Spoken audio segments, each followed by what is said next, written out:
السلام عليكم، عاملين ايه؟ النهارده باذن الله جاي لكم في اول فيديو من كورس الفيزياء. احنا قلنا ان احنا هنعمل كورس هنلم فيه الفيزياء في 4 حصص. النهارده باذن الله الحصه الاولى. طب الكورس بتاعنا عباره عن ايه؟ زي ما قلت لكم ان احنا كل حصه هناخد جزء من المنهج وهنحل عليها. هيكون بقى الخلاصه بتاعه المنهج، مش مجرد ان انا هقرفك بشرح وحاجات كتير ملهاش لازمه، لا، وهنحل كمان اهم الاسئله اللي فعلا بتيجي في الامتحانات. هقول لك السؤال بيجي ازاي، ولو جالك السؤال ده بنبدا ان احنا نحل ازاي وكل حاجه والخطوات باذن الله. الكورس بتاعنا الناس اللي عايزه تشترك هيظهر لكم الرقم هنا، هتبعتوا على الواتساب للرقم ده هيقول لكم على كل التفاصيل، ولو عايزين تشتركوا ازاي. اول حصه نزلت مجانيه للكل، لكن ال3 حصص بتوع الكورس وكمان حصه المراجعه النهائيه مش هتنزل غير الناس اللي هتشترك باذن الله للكورس. طب احنا ايه مميزات الكورس معانا؟ احنا اول حاجه بتكون في حصص مسجله زي كده هتتبعت لك، وبيكون في حل على الجزء ده، وفي ملزمه كل حصه. طبعا الملزمه دي فيها خلاصه الشرح، نفس الشرح اللي شرحناه مع شويه الاسئله اللي حليناهم، مع واجب بيتبعت لك وبتحله. بعد ما بتخلص بتبعت الواجب قبل ميعاد الحصه الجديده، والناس اللي معايا هيعلموا لك الواجب. لو عندك اي مشاكل انا كمان هرد عليك، معاك من هنا لغايه ليله الامتحان. احنا معاك خطوه بخطوه، لغايه حتى لو انت ما تعرفش اي حاجه في الفيزياء، لا، احنا هنخليك ان انت داخل الامتحان باذن الله مش شايل هم الفيزياء بمعنى اصح. فانتم دلوقتي هتركزوا في المواد التانية، والفيزياء هتسيبوها عليا، هتلاقوا بجد الماده باذن الله معايا سهله. فهنبدا النهارده اول حصه هنبدا فيها الفصل الاول، ده الجزء الاولاني من الحصه الثانيه هناخد الفصل الثاني. بما ان كده يبقى اول حصتين هنخلص الباب الاول كله على بعضه. فتعالوا كده النهارده باذن الله نبدا اول حصه ونشوف هناخد ايه. احنا عندنا بقى الفصل الاول فيه درسين. الدرس الاول كان بيتكلم عن القياس والنظام الدولي للوحدات وصيغه الابعاد، والدرس الثاني كان فيه خطا القياس وحساب الخطا في القياس. تعالوا نبدا كده اول درس ونشوف اهم الحاجات اللي احنا خدناها فيه، وبعد ما نخلصه ندخل على الدرس الثاني.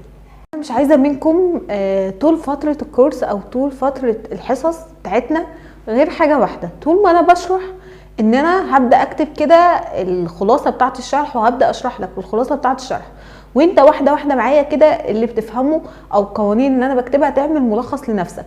انت ما لحقتش السبوره وعاوز تفهم بس، هتلاقي في الاخر بعد ما بخلص كل سبوره هتلاقوا كده سكرين بتظهر فيها السبوره اللي احنا كنا كاتبينها. وغير كده وكده الشرح اللي بخط ايدي اللي هو بالكلام كمان يعني مفصل هبعته لكم باذن الله، هتلاقوه برده مع اول حصه. هبعته لكم للناس المشتركه، هيتبعت لكم على الواتساب الشرح كله. فانتم بس انا عايزه منكم ان انتم بس تجيبوا معايا كشكول واحد فقط، وتركزوا معايا بس على الحاجات اللي احنا بنقولها، بحيث ان انت كده تعمل ملخص لنفسك في كل فصل. ان احنا مثلا القوانين بتاعته كانت كذا، عندنا مساله كانت بتحل ازاي، كل الكلام ده اللي هي الاسس بس كده بتاعتنا بتاعت الفصل، وماشيين الفصل ازاي. مش عايزه منك بقى ان انت تقعد بقى تبص في كذا كتاب ولا كل الكلام ده، لا، انا مش عايزه منك اكتر من ان هو زي ما قلت لك ورقه او كشكول ونكتب فيها الخلاصه وتفهم الاول وبعد كده تكتب. يعني الكتابه المرحله الثانيه، لكن الاهم ان انت تفهم. اي حاجه واجهتك في الحصه دي او اي مشكله تبعت لي على الواتساب، ان انت مثلا في جزئيه معينه وقفت فيها، عادي اشرحها لك مره واثنين وثلاثه لغايه ما تفهم، عادي، ما عندناش اي مشكله، وعندنا وقت لسه. وزي ما قلت لكم احنا كده كده الكورس بتاعنا احنا مش هنسيبك غير لما تكون ليله الامتحان انت داخل تمام، واللي هو داخل خلاص ان انت هتقفل باذن الله الماده. فاي استفسار اي حاجه ابعتوا لنا على الواتساب، ويلا بقى بينا نكمل. تعالوا بقى نبدا في الدرس الاولاني بتاعنا. اول حاجه احنا عندنا الدرس الاولاني كان اول جزء فيه بيتكلم عن القياس. يعني اول حاجه خالص كنا بنتكلم عن القياس. طب انا لو جيت قلت لك ان انا عايزه اقيس طول القلم ده، انت هتقول لي انت هتقيسي ايه؟ هقيس طول. طب يبقى هقيس طول، يبقى الحاجه اللي انا هقيسها او الكميه الفيزيائيه اللي انا هقيسها بسميها الكميات الفيزيائيه. يبقى انا هنا هقيس طول، يبقى كده الكميه الفيزيائيه اللي انا هقيسها اسمها طول. فعشان كده هنا قلنا ان العناصر الاساسيه لعمليه القياس عندنا 3. اول حاجه الكميات الفيزيائيه، تاني حاجه ادوات القياس، وتالت حاجه عندنا الوحده بتاعه القياس. يعني اول حاجه انت قلت لي ان انت هتقيس طول القلم. طب هتقيس طول القلم، طب طول القلم ده هتقيسه بايه؟ هتقول لي مثلا ان انت هتقيسه بمسطره، يبقى المسطره دي من ادوات القياس. طب هتيجي قست وتقول لي ان القلم ده طوله طلع 5، هقول لك طلع 5 ايه وانا كده فاهمه حاجه؟ هتقول لي مثلا 5 سم، يبقى معنى كده 5 سم دي وحده القياس. عشان كده احنا عندنا العناصر الاساسيه للقياس 3. اول حاجه الكميه الفيزيائيه، ادوات القياس الحاجه اللي انا بقيس بيها، ودي الحاجه اللي انا بقيسها سواء طول، كتله، حجم، كثافه. فهي الكميه الفيزيائيه الحاجه اللي انا بقيسها، وادوات القياس الحاجه اللي انا قست بيها الكميه الفيزيائيه كانت واخر حاجه وحده القياس. طب الكميات الفيزيائيه عندي بينقسموا لنوعين. اول حاجه كميات فيزيائيه اساسيه، وتاني حاجه كميات فيزيائيه مشتقه. ايه هي الكميات الفيزيائيه الاساسيه وايه هي الكميات الفيزيائيه المشتقه؟ تعالوا نشوف. اول حاجه لو قلت لك ان انا السرعه عايزه اقيسها، هو انا السرعه عشان اجيبها كنت بكتب قانون مسافه على زمن من ثالثه اعدادي، يبقى انا اهو خدت فيها مسافه وزمن. يبقى الحاجه اللي هحتاج لها قانون من حاجات تانية يبقى اسمها كميه فيزيائيه مشتقه. لكن مثلا في كميات فيزيائيه اساسيه زي الطول، زي الكتله، زي الزمن، دول انا على طول بقيسهم دايركت بحاجه، مش بحتاج مثلا قانون تاني او مش بحتاج كميات تانية عشان اقيسهم. لكن السرعه مثلا عشان اجي اقيسها قلت مسافه على زمن اللي هو طول على زمن، يبقى انا احتجت من الكميات الاساسيه عشان اقيسها. يبقى الكميات الفيزيائيه الاساسيه بنقول قانونها بنقول تعريفها ان هي ما بتعرفش بدلاله كميات اخرى، لكن الكميات الفيزيائيه المشتقه هي كميات فيزيائيه بتعرف بدلاله الكميات الاساسيه. وادي مثال على الكميات الفيزيائيه الاساسيه زي الطول والكتله والزمن، ومثال على الكميات الفيزيائيه المشتقه زي الحجم والسرعه والعجله. قانون العجله سرعه على زمن. طب انا السرعه دي كانت مشتقه برضو من حاجه تانية، يبقى العجله دي كميه فيزيائيه مشتقه ولا اساسيه؟ لا دي كميه مشتقه. فيمكن يجي سؤال اختر يقول لك الكميه دي قول لي اذا كانت كميه فيزيائيه اساسيه ولا مشتقه، فتبقى عارف. تمام، خلصنا اول حاجه الكميات الفيزيائيه. بعد كده ندخل على ادوات القياس. قلنا ان ادوات القياس عندنا من زمان، وانت لازم كان الانسان يعني بيخترع ادوات قياس كتير. كان مثلا زمان كده كان يقعد يقول لما يجي يقيس حاجه يقول ادي شبر، ادي شبرين. يعني كان قديما الموضوع ده. بدات بقى ادوات القياس تتطور لغايه ما بقى عندنا ادوات قياس مثلا زي الشريط المتري. ما بقيناش بقى نستخدم بقى ولا الكف ولا القدم ولا الذراع في ان احنا نقيس اي حاجه، بقينا نستخدم بقى ادوات. يعني كانت قديما في ادوات قياس بس ما كانتش متطوره زي دلوقتي، بس دلوقتي بقى عندنا ادوات قياس متطوره. فبقينا نستخدم مثلا في قياس الطول المسطره، الشريط المتري، القدمه ذات الورانيه، الميكروميتر. طب الكتله عشان نقيسها، لو معايا شنطه وعايزه اقيس كتلتها استخدم مثلا؟ عندنا الميزان الروماني، الميزان ذو كفتين، الميزان ذو كفه واحده، الميزان الرقمي. الزمن بنستخدم له عشان نقيسه؟ عندنا اول حاجه الساعه الرمليه، دي كانت زمان كده بيبقى فيها شويه رمل من فوق ويبداوا ان هم مثلا يقلبوها، يقعد الرمل ينزل واحده واحده واحده واحده لغايه لو نزل مثلا كله يبقى كده مثلا عدى زمن معين قد عندنا ساعه الايقاف، الساعه الرقميه. اول حاجه في الادوات القياس بتاعه الطول دي المسطره، اقدر اقيس بيها طول، بس اقيس بيها طول يعني ينفع مثلا ان انا طول الحجره اقيسها بالمسطره؟ لا طبعا ما ينفعش. يبقى ايه اللي ينفع مثلا ان انا اقيس بيه طول الحجره؟ الشريط المتر. لكن المسطره اقيس بيها مثلا طول قلم، طول كتاب، لكن اكتر من كده هيكون في خطا في القياس. القدمه الذات الورانيه، القدمه الذات الورانيه دي بقيس بيها حاجات زي مثلا لو عايزه اقيس مثلا السمك بتاع كره معدنيه، النص القطر بتاعها، فبتبقى هي لقياس الاطوال الصغيره. لكن بقى لو عايزه حاجه بقى تقيس لي مثلا سمك ورقه يبقى استخدم الميكروميتر. يبقى ممكن بس يجي لي في اختر لو عايزه اقيس الاطوال الصغيره جدا زي سمك صفحه استخدم فتختار الميكروميتر. سمك السلك يبقى اختار برضو الميكروميتر. لو عندي بقى نص قطر كره معدنيه، يعني حاجات بقى صغيره بس صغيره جدا، يبقى اختار القدمه ذات الورانيه. وعايزه اقول لك ان القدمه ذات الورانيه بتقيس الاطوال الصغيره بدقه عاليه، فلو قال لك بدقه عاليه يبقى اختار القدمه ذات الورانيه. احنا كده خلصنا الكميات الفيزيائيه وادوات القياس.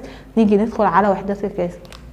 انا لما جيت قلت لك انا قست طول القلم ده وطلع 5، انت بتسالني 5 5 سنتي ولا 5 متر؟ فانا لازم في وحده قياس عشان تعرف الحاجه وافهم دي فاحنا عندنا كان في وحدات قياس كتير جدا، هبدا ان انا اكتبه لكم دلوقتي ونبدا نعرف. كان عندنا كذا نظام وكل نظام بيستخدم وحدات قياس وفي الاخر بقى في نظام دولي هو ده اللي احنا بنعتمد بيه الوحدات القياس. يعني احنا مثلا دلوقتي بقينا الاغلب لما نيجي نقول على طول بقينا نقول ان هو بالمتر، بنقول على زمن نقول بالثانيه. يبقى معنى كده ان في النظام الدولي اعتبرنا ان قياس الطول بالمتر، قياس الزمن بالثانيه. فهكتب لكم بقى دلوقتي كل الانظمه اللي كانت موجوده والنظام الدولي في الاخر استقر على حاجه. عندي في 3 انظمه لوحدات القياس. كان في حاجه اسمها اسمه النظام الفرنسي، وكنا بنقول برضو عليه نظام جاوس، وفي اسمه النظام البريطاني، وفي عندنا النظام المتري. طب في النظام الفرنسي ده هم قالوا ان هم هيقيسوا الطول بالايه؟ هيقيسوا الطول بالسنتي، فعشان كده هنا هكتب اول حاجه الطول بالسنتيمتر. بعد كده قالوا ان هم هيقيسوا الكتله بالايه؟ الكتله بالجرام. طب الزمن هتقيسوه بايه؟ الزمن قالوا بالثانيه، عشان كده كتبت الوحدات دي. طب في النظام البريطاني هيقيسوا الطول بالايه؟ بالفوت او القدم، فعشان كده بنكتب اف، او ممكن نكتبها ايه؟ الطول بالقدم. الكتله هيقيسوها بالباوند، او ممكن نكتبها باوند. الزمن هيقيسوه بالايه؟ برضو بالثانيه. في النظام المتري جينا نشوف الطول هيقيسوه بالايه؟ هيقيسوه بالمتر، هنكتب ام. الكتله هيقيسوها بالايه؟ هيقيسوها بالكيلوجرام. الزمن هيقيسوه بالايه؟ بالثانيه. هنا نبص على الزمن في الثلاث انظمه هنلاقي ان الزمن بيتقاس في الثانيه، يبقى معنى كده ان الثلاث انظمه اتفقوا على الزمن ان هو هيكون بالايه؟ بالثانيه. واحده واحده بس كده. كل الاجزاء لغايه هنا مش بيجي عليها اسئله كتير غير كده، ممكن يجي ايه؟ نقطه او اتنين بالكتير، لان هي حاجات نظري وحاجات ايه؟ مستبعده شويه، لان احنا عندنا حاجات في المنهج يعني احسن وفيها مسائل وفيها شغل فيزياء كويس جدا، لكن ده شويه كده ايه؟ حاجات نظري بمعنى اصح. فدول يعني مجرد ان انا ابقى عارفاهم بس كده احتياطي، ان جم في سؤال او اتنين نقطه او اتنين مش اكتر في الاختر. لكن بقى مثلا اللي هناخده بقى الجزء الثاني اللي هو بتاع المسائل، قياس مباشر غير مباشر، هناخد حاجه اسمها المتجهات، دي هتبقى اهم شويه في نقطه المسائل، لان احنا عندنا اجزاء كتير جدا ممكن ان هو يجيب عليها اسئله وهتكون احسن من كده. فالاجزاء دي احنا ايه؟ بنحاول على قد ما نقدر ان احنا نعديهم كده. اول حاجه انتوا لو شايفين ان انا كاتبه النظام الفرنسي كاتبه تحتيه سي جي اس. طب السي والجي والاس ده اختصار لايه؟ لاول وحده من كل واحده، ورحنا جمعنا عملنا الاختصار ده. مش الطول بالسنتي فخدنا هنا السي، الكتله بالجي فخدنا هنا الجي، الزمن بالاس، ويبقى سي جي اس. يبقى النظام الفرنسي عملوه زي اختصار اسمه سي جي اس. طب النظام البريطاني اول حاجه الطول كان بالقدم او اللي هي كلمه فوت، فخدنا اول حرف اف. بعد كده الكتله بالباوند، فخدنا تاني حرف البي. بعد كده الزمن بالثانيه، فعشان كده الاختصار بقى اسمه اف بي اس. بعد كده النظام المتري ام كي اس. ام الطول بالمتر، كي الكتله بكيلو جرام، اس الزمن بالثانيه.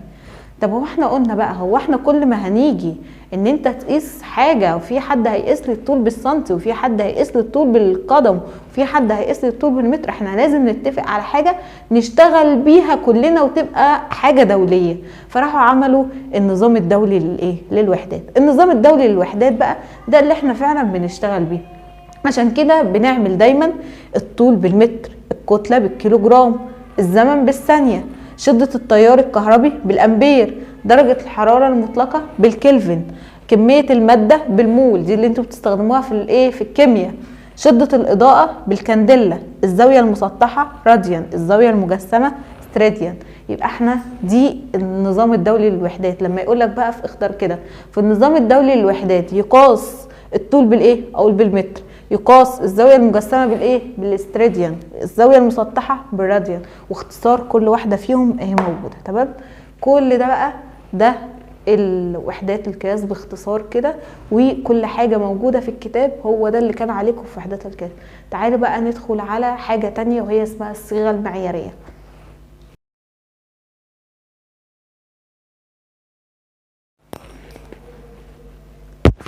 بعد كده عندنا اول حاجه الصيغه المعياريه لكتابه الاعداد.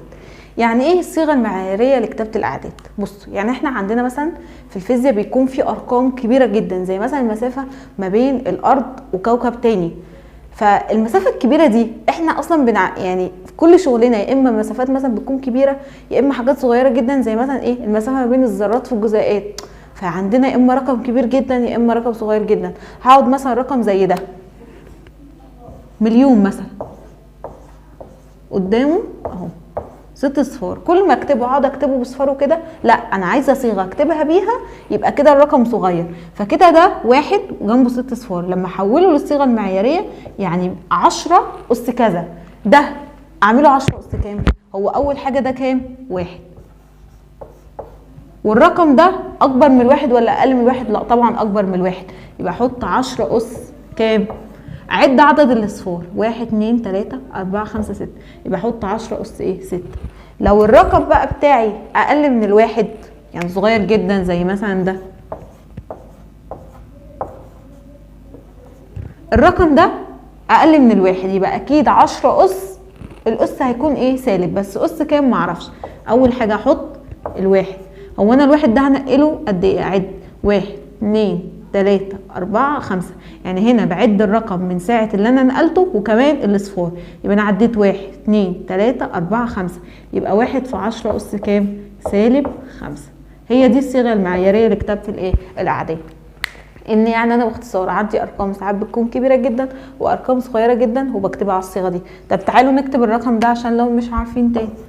معايا الرقم ده، الرقم ده اصغر من الواحد ولا اكبر من الواحد؟ اصغر من الواحد، يبقى لما اجي اكتبه انا عايزه اكتب من اول الواحد ده، يبقى واحد فيه، انا كده عارفه 10 والاس هيكون سالب. طب اس كام؟ اعد، ادي الرقم بتاعي اهو، ادي 1 2 3 4، هعمله كام مره؟ هنقله يعني لغايه قد ايه؟ يبقى اس سالب 4. تمام. وهكذا بقى. لو الرقم بتاعي مثلا نكتب واحد تاني، عندي مثلا ده 10,000، لو عايزه اكتبها على الصيغه المعياريه انا هكتب الواحد في 10، كده انا عارفه ان الاس بتاعي هيكون موجب لان ده رقم اكبر من الواحد. يبقى هعد عدد الاصفار 1 2 3 4، يبقى 10 اس ايه 4. تمام. دي كده الصيغه المعياريه لكتابه الاعداد باختصار جدا وما فيهاش حاجه اكتر من كده.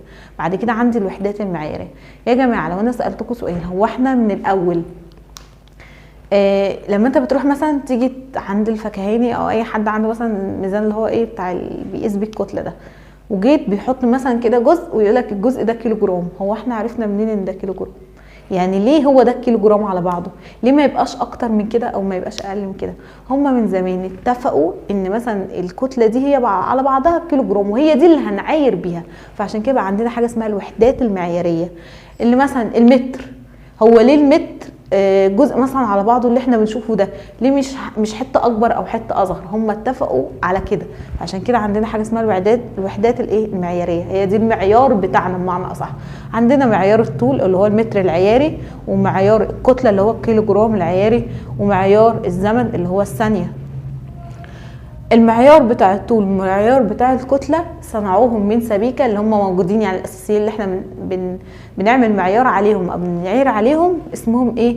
معمولين من سبيكه اسمها من البلاتين والاراديوم. دول نوعين من المواد. المواد دي اشمعنى انا عملت السبيكه من البلاتين والاراديوم؟ ليه؟ لان هي السبيكه دي بتتميز اول حاجه بالصلابه، يعني ما بتكسرش بسهوله. تاني حاجه عدم التفاعل مع الوسط المحيط، يعني عندنا في مواد اول ما بتتفاعل مع الوسط مثلا تتاكل بيبقى يعني هيبقى في جزء منها هيروح، فلا دول ما بيتفاعلوش اصلا مع الوسط المحيط، فهيفضلوا زي ما هم ايه ثابتين، فهنفضل ان احنا نقدر ان احنا نعاير بيهم عادي. بعد كده عندنا ان هم ما بيتغيروش بدرجه الحراره، يعني ما بيتاثروش اصلا بدرجه ايه الحراره، الدرجه توطى تعلى هم زي ما هم ايه ثابتين. فعشان كده احنا اخترنا ان السبيكه اللي معمول بيها معيار الطول او المتر العياري او معيار الكتله اللي هو الكيلو جرام العياري ان هي تكون معموله من سبيكه البلاتين والاراديوم. تمام. خلصنا الجزء بتاع الوحدات المعياريه والصيغه المعياريه لكتابه الاعداد. وعايزين نعرف ان الثانيه ناخد بالنا ان هي فيها 1/86,400 باليوم الشمس المتوسط، عشان لو جالي تحويله في الجزء ده. بعد كده ندخل على صيغه الابعاد. ايه هي بقى صيغه الابعاد اللي عامله لكم مشاكل وهي اصلا بجد يعني من اسهل الحاجات اللي موجوده عندكم؟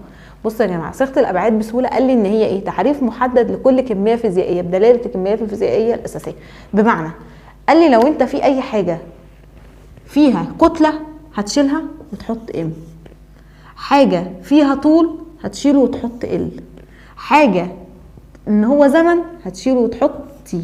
يبقى اي حاجة زمن هشيله واحط بداله الرمز تي، اي حاجة طول هشيلها واحط بدلها ال، اي حاجة كتلة هشيلها واحط بدلها ام. تعالوا اوريكم الحوار ده. انا مثلا عايزه اكتب صيغة الابعاد للسرعة. هي السرعة دي كمية ايه؟ قلنا ان هي كمية مشتقة مش اساسية. احنا قلنا ان هنكتب بقى السرعة بدلالة الكميات الفيزيائية الاساسية اللي احنا جبنا منها ايه؟ صيغة الابعاد. طب انا السرعة قانونها ايه؟ مسافة على زمن، صح؟ طب المسافة دي طول ولا كتلة ولا زمن؟ لا طول، يبقى هشيل المسافة واحط بدلها ال. طب الزمن بشيله وبحط بداله تي، يبقى انا لو هكتب السرعه صيغه الابعاد بتاعتها هتبقى ال على ايه؟ ال على تي. طب ال على تي انا عايزه اخليها كلها في سطر واحد، ده في المقام اطلعه في البسط احط له اس ايه؟ سالب. هو المفروض ان هو فيه اس ايه؟ واحد، لان هو معلوش حاجه. يبقى يطلع ال تي اس سالب ايه؟ واحد، يساوي ال تي اس سالب واحد. وتبقى دي صيغه الابعاد بتاعت مين؟ السرعه. نيجي ناخد واحده ثانيه، صيغه الابعاد مثلا بتاعت الحجم. الحجم قانونه طول الضلع تكعيب مثلا. هو طول الضلع ده طول ولا كتله ولا زمن؟ طول، يبقى احط ال، والقانون بيقول لي تكعيب. يبقى كده صيغه الابعاد بتاعه الحجم بتساوي ال تكعيب.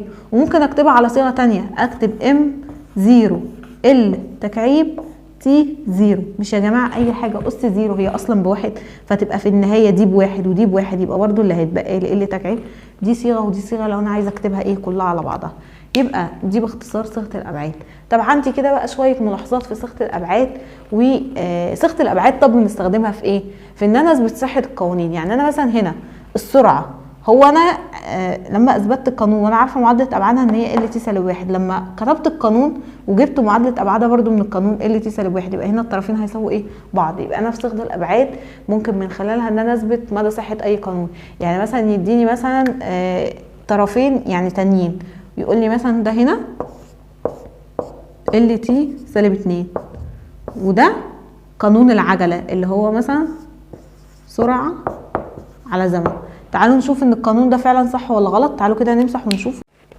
كنا هنا كاتبين العلاقه دي وعايزين بقى نثبت ايه؟ صحتها. تعالوا كده اول حاجه نشوف الطرفين متساويين او لا. اول حاجه ده كده كله على بعضه فمش هعمل فيه حاجه. نشوف الطرف ده، الطرف الايمن، سرعه على زمن. احنا قلنا ان السرعه بتساوي ايه؟ مسافه على زمن. يبقى مسافه على زمن ال، زمن تي على الزمن التاني يبقى تي. يبقى هنا فوق ال على تي هتبقى ال تي سالب واحد، وهنا تي كانت في المقام. لما احط اطلع التي التانية فوق يبقى هتطلع برضو باس ايه؟ سالب واحد، وانا عندي اصلا اس تاني، يبقى كلهم على بعضهم هيبقى ال تي سالب ايه؟ 2. لما اطلعها فوق هتطلع باس سالب واحد، ولما يكون تي سالب واحد وتي سالب واحد هيبقى تي ايه؟ سالب 2، لان عند الضرب بنجمع الاسس. تمام؟ يبقى هنا طلع الطرف ده الايمن زي الطرف الايسر ولا لا؟ طلع. يبقى فعلا بستخدم صيغه الابعاد في اثبات مدى صحه الايه؟ القوانين. وهيجيب لك بقى حاجات شبه كده، مثلا كان في النظام بقى القديم بقى بيجيب لك مثلا قانونين وجزئين، طرف ايمن وطرف ايسر، ويقول لك ايه؟ اثبت اذا كانت العلاقه دي صحيحه ولا غير صحيحه. تمام؟ صيغه الابعاد اهي.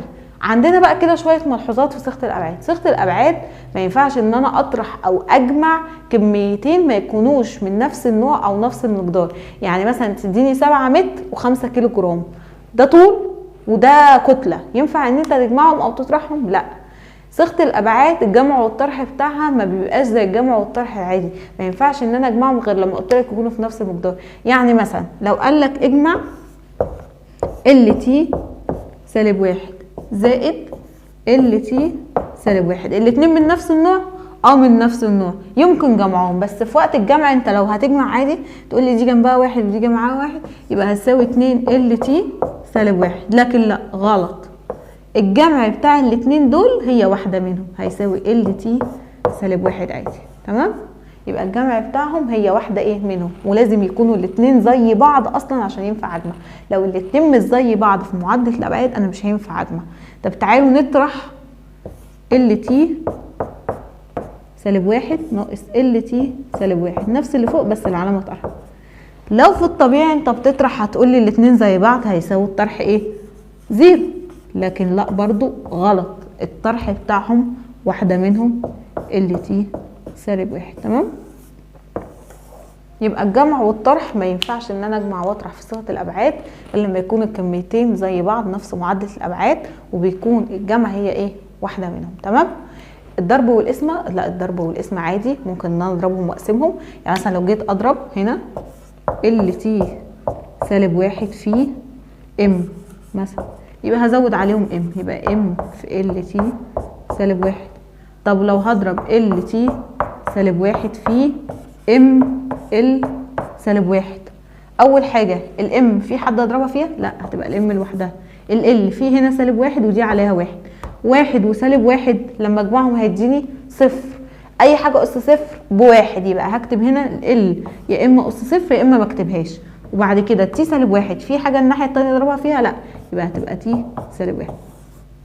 يبقى في الجمع في الضرب والقسمه بشوف لو ضرب بجمع الايه الاسس بتاع الحاجات المتشابهه، لو قسمه بطرح الاسس في الحاجات المتشابهه. يعني الكميات اللي ال مثلا هنا وال يبقى هنا ايه هجمع لهم الايه الاسس في الضرب. تمام. صيغه الابعاد كمان عندي نقطه تاني، ان مثلا الساين سيتا ملهاش صيغه ابعاد لو هي موجوده في قانون. الباي ملهاش صيغه ابعاد. 2 ملهاش صيغه ابعاد. اللي بحط لهم صيغه ابعاد هي الكميات الايه الفيزيائيه بتاعتي. يعني مثلا القانون بتاع محيط الدايره او مساحه محيط الدايره مثلا 2 باي ار، ده لما احط له صيغه ابعاد الاثنين والباي مش هحط لهم صيغه ابعاد، اللي هحط لها صيغه ابعاد الايه الار. فكده يبقى صيغه الابعاد الار ده ايه طول، يبقى طول يبقى احط ايه ال. تمام. يبقى دي صيغه الابعاد بتاعه الايه محيط الايه الدايره لو هو عايزه. كده احنا خلصنا صيغه الابعاد. تعالوا بقى ندخل على الدرس الثاني بتاعنا اللي هو خطأ القياس وليه بيحصل خطأ قياس ونحسب. تعالوا بقى نكمل الدرس الثاني بتاعنا اللي موجود في الفصل الاولاني.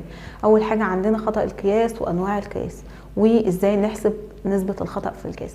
اول حاجه بالرغم من ان احنا دلوقتي بقى عندنا اجهزه كتير واجهزه متطوره بس لسه برضو بيحصل خطأ في القياس. طب الخطأ في القياس ده سببه ايه؟ ليه عده اسباب كتير، منها اول حاجه تبقى مثلا في المعمل والاجهزه اللي موجوده فيه مثلا موجوده اصلا بقالها سنين ومركونه، ودي انت تيجي تقيس بيه مثلا زي الاميتر مثلا تقيس بيه حاجه وتيجي تلاقي الرقم طالع لك غلط. طب ما الخطأ من القياس ده بسبب ايه؟ ان الاداة اصلا بتاعه القياس فيها ايه عيب. يبقى اول حاجه وجود عيوب في اداة القياس. تاني حاجه المقبار المدرج بتاعنا اما نيجي مثلا نقيس بيه مثلا حجم اي سائل، ده بيكون المقبار المدرج كده وازاز وبيكون فيه كده في تدريج، والتدريج ده عليه ارقام، وانت حطيت مثلا كميه من السائل وعايز تقيس ايه كميتها، كميه السائل مثلا وصلت لغايه هنا. انت عشان تشوف ان هو فعلا وصل لهنا وانت ماسك المقبار المدرج لازم تكون باصص في مستوى ايه، يعني مستوى نظرك يكون مع الايه مع المقبار. لما تيجي تبص يبقى ايه كده اهو، ما ينفعش تبص من فوق قوي او من تحت ايه او وقتها هتجيب القرايه ايه غلط. يبقى انت برضو هنا استخدمت اداه القياس بطريقه غير ايه صحيحه. يبقى تاني سبب ان انت تستخدم اداه القياس بطريقه غير صحيحه. تالت حاجه ان انت تستخدم اداه قياس غير مناسبه. يعني مثلا السبوره دي اقوم جايه عشان اقيسها ومستخدمه مسطره. يا سيدي مسطره ازاي هتقيس لك سبوره كل ده؟ او مثلا تقوم مستخدم مثلا حاجه بتقيس حاجات صغيره، ما ينفعش. انا السبوره عشان مثلا اقيسها صح لازم استخدم اداه قياس مناسبه زي مثلا الشريط المتري. الحجره ينفع ان انا اقيسها بمسطره؟ ما ينفعش، لازم استخدم الشريط المتري. فان انت تستخدم اداه قياس غير مناسبه ده يعمل لك خطا في الايه في القياس. تقوم ماسك مثلا مسطره وشويه اعملها كده اهو كده اهو لغايه ما تجيب بقى على اساس بقى ان انت هتجيب الايه القياس مظبوط ويطلع في الاخر القياس فيه ايه غلط. رابع حاجه العوامل البيئيه زي مثلا التيارات الهوائيه، الرطوبه، الرياح، كل الكلام ده بيأثر على القياس. زي ايه؟ اما بتروحوا دايما كده عند الراجل بتاع الدهب بتلاقوا ان الميزان الحساس بتاع الدهب بيكون حاطه جوه الباترينا او جوه الازاز. ليه؟ عشان مجرد لو في تيار هواء بس بيأثر عليه، لان هو ميزان حساس بنحط عليه جرامات بسيطه بيقيس حاجات صغننه جدا يعني يا دوبك بالاحساس لو حطيت صباعك عليه بيحس وبيقيس. فانت لو جه شويه هوا هيأثروا على ايه على القياس. عشان كده لازم يكون دايما الميزان ده محطوط جوه الباترينا الازاز عشان نقدر ان احنا نقيس بيه ايه ويطلع قراءه مظبوطه. فاحنا كده عندنا 4 اسباب لاخطاء القياس قلناهم. وجود اداه في الاداه او وجود عيب في اداه القياس، ان احنا تكون اداه القياس بتاعتنا فيها عيب، او ان احنا نستخدم اداه قياس غير مناسبه، او ان احنا نعمل عمليه القياس بطريقه غير صحيحه، او اخر حاجه تاثير العوامل البيئيه زي الرطوبه، التيارات الهوائيه، الرياح، وكل الكلام ده. خلصنا من سبب الخطا بتاع القياس ايه اسبابه ايه. ندخل على انواع القياس. عندنا انواع القياس نوعين، قياس مباشر وقياس غير مباشر. يعني ايه قياس مباشر ويعني ايه غير مباشر؟ تعالوا كده نكتب اول حاجه القياس المباشر.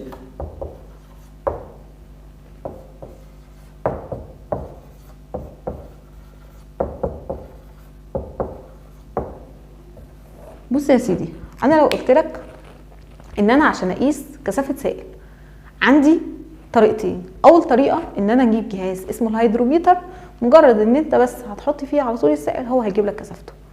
وفي عندنا طريقه تانية لحساب الكثافه، ان انا اجيب كتله السائل اول حاجه، وبعد كده اجيب حجم السائل، وبعد كده اقسم الكتله على الحجم، يقوم ايه جايب لي كثافه السائل.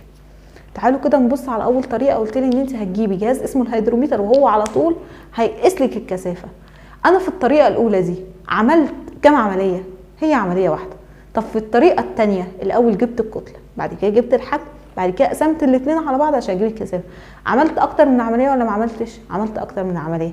استخدمت قانون ولا ما استخدمتش؟ استخدمت قانون. ما انا قلت الكثافه بتساوي كتله على حجم، يبقى هستخدم قانون ولا مش هستخدم؟ هستخدم.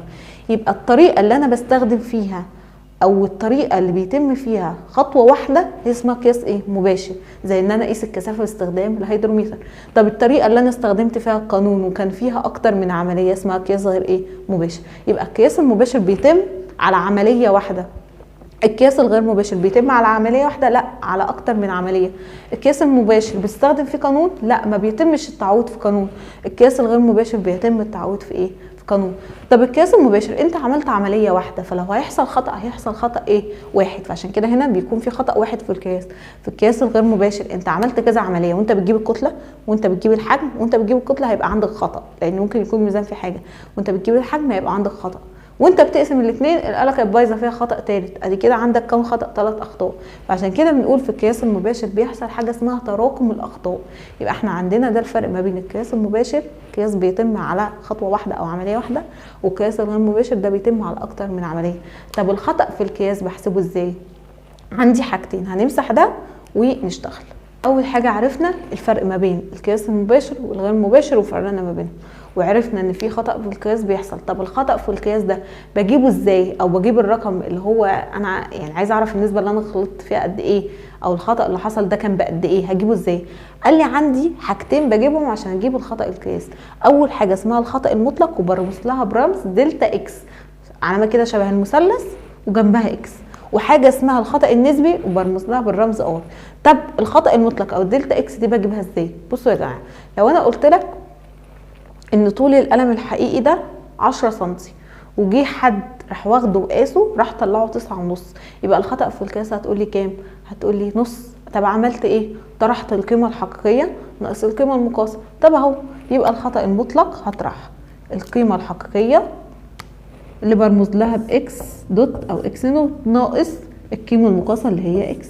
يبقى كده الخطا المطلق بيساوي القيمه الحقيقيه ناقص القيمه المقاسه، وحاطينهم في حد مطلق. يعني لو حد تاني مثلا قاس القيمه المقاسه وطلعت ب10.5 وهي كانت القيمه الحقيقيه ب10، يبقى 10 ناقص 10.5 هيطلع ايه؟ سالب نص. بس في حد مطلق يبقى هيطلع الرقم الخطا المطلق بكام؟ بنص.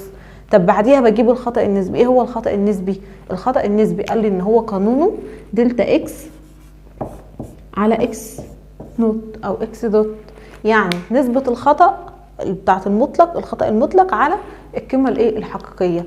يعني عايزه اعرف نسبه الخطا اللي حصلت دي كانت قد ايه او بكام، كام في الميه يعني بمعنى اصح. فالدلتا اكس دي اللي هي الخطا المطلق اللي انا جبتها، هي قد ايه من القيمه الحقيقيه، او انا غلطت في قد ايه في القيمه الحقيقيه. فاقوم انا مثلا هنا طلعتها بنص، اقوم هنا معوضه نص على 10 واشوفها هتطلع مثلا كام في الميه. تمام. الخطا المطلق ده بيكون له وحده قياس، لان انا بطرح كميتين من نفس النوع. يعني لو هنا 10 سنتي ناقص 9.5 سنتي، يبقى اللي هيطلع نص ايه؟ اكتبه 9.5 سنتي. لكن الخطأ النسبي انا بقسم كميتين من نفس النوع، يبقى طول ما بقسم كميتين من نفس النوع بتبقى او هي نسبة، يبقى ما بحطش وحدة قياس. يبقى مين اللي ليه وحدة قياس؟ الخطأ المطلق، لكن الخطأ النسبي ملهوش وحدة قياس. طب الخطأ النسبي ادق ولا الخطأ المطلق؟ يعني انا لو عايزه اعرف انت غلطت في القياس او القياس بتاعك دقيق ولا لا، اعرف ايه من انهي؟ من الخطأ النسبي. يعني كل ما كانت قيمة الخطأ النسبي ده قليل كل ما كان الخطأ ده اكثر دقة. يعني كل ما تجيب الرقم ده ويطلع اقل اقل في اقل في اقل، يبقى انت القياس بتاعك ده دقيق ما فيهوش اخطاء كتيره بمعنى اصح. فاللي بيعبر لي عن دقه القياس الخطا النسبي. لو جالي سؤال وقال لي ايهما هذه القياسات اكثر دقه، ويجيب لي كده كذا قوس وفيهم دلتا اكس واكس دوت، دلتا اكس واكس دوت، دلتا اكس واكس دوت، وبيكون مكتوب كده اقوم جايبه الار بتاعت كل قوس اللي هي دلتا اكس على اكس دوت، دلتا اكس على اكس دوت بتاع كل قوس، واقوم جايبه اللي هيطلع فيهم اقل ار يبقى هو ده اللي اكثر دقه. هنشوف الكلام ده طبعا في المسائل وهنحل كتير جدا على الجزء ده، متقلقوش. يعني الجزء الثاني من الفيديو بيكون حل مسائل. بعد كده حساب الخطأ بقى في القياس. هو احنا قلنا ان عندنا القياس نوعين، مباشر وغير مباشر. حساب الخطأ هنا هنحسبه ازاي، وحساب الخطأ في القياس المباشر هنحسبه ازاي؟ طب ما انا هعرف منين ده مباشر ولا غير مباشر؟ ما احنا قلنا القياس المباشر ده اللي ما بستخدمش فيه اي قوانين، اللي بيتم على مرة واحدة، لكن غير مباشر ده اللي هستخدم فيه قوانين، سواء كان بقى قانون جمع او طرح هعمل ايه، ولو القانون ضرب او قسمة هعمل ايه. تعالوا كده واحدة واحدة. اول حاجة لو القياس بتاعي مباشر ان انت هيتم على خطوه واحده، هعمل دول، هجيب اول حاجه الدلتا اكس وبعد كده هجيب الار عادي، ما عنديش اسهل من كده.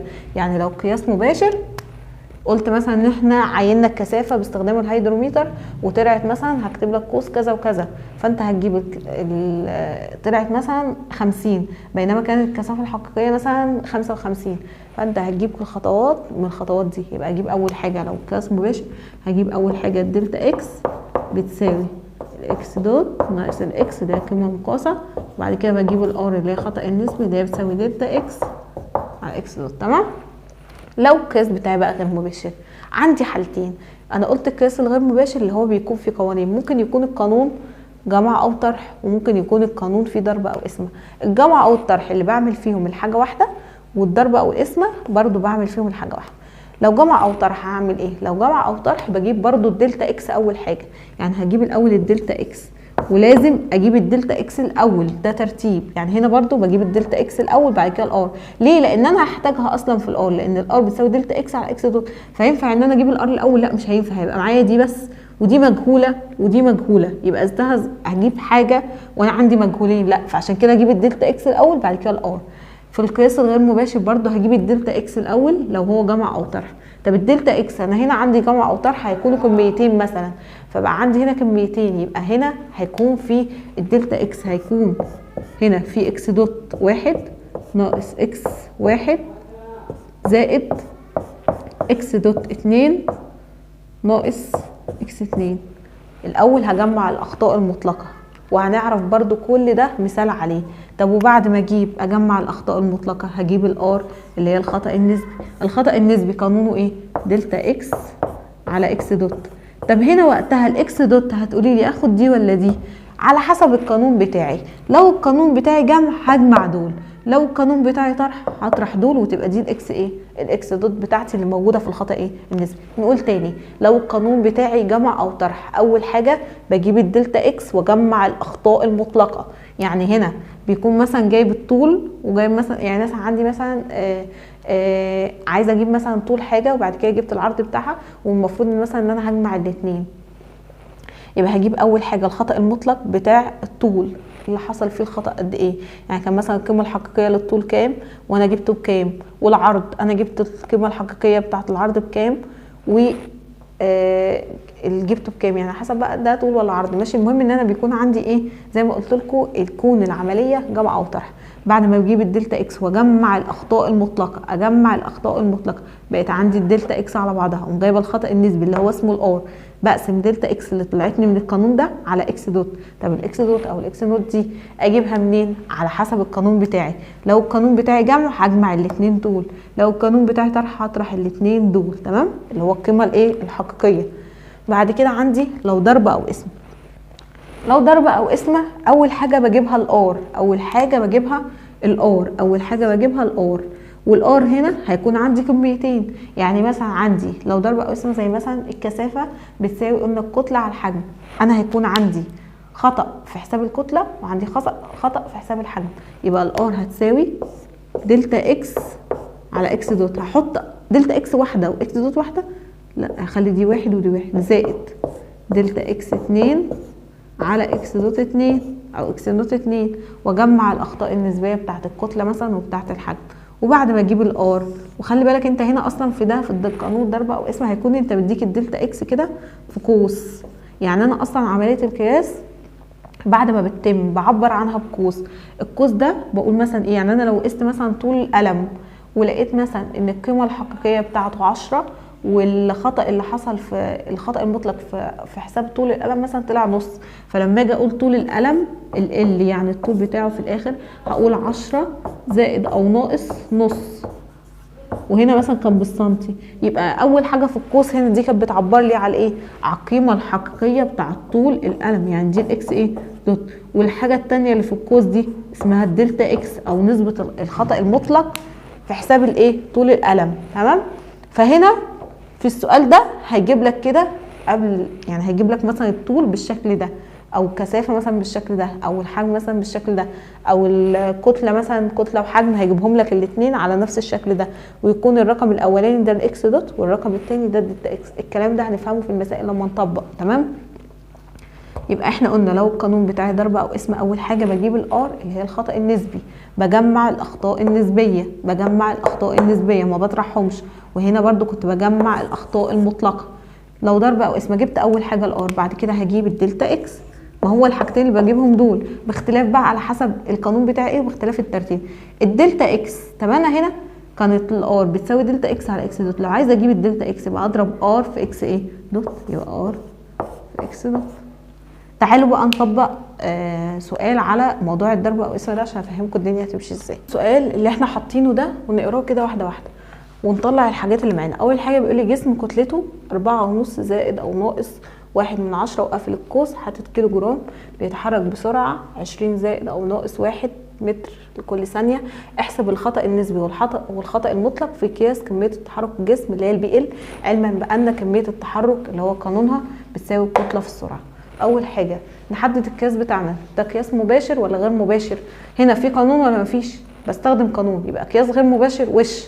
قياس غير مباشر ضرب وقسمه ولا طرح وجمع؟ لا، القانون بتاعي ضرب، يبقى ضرب وقسمه، يبقى هو ضرب. يبقى هنا انا حددت اول حاجه ان هو قياس غير مباشر والقانون بتاعي ضرب.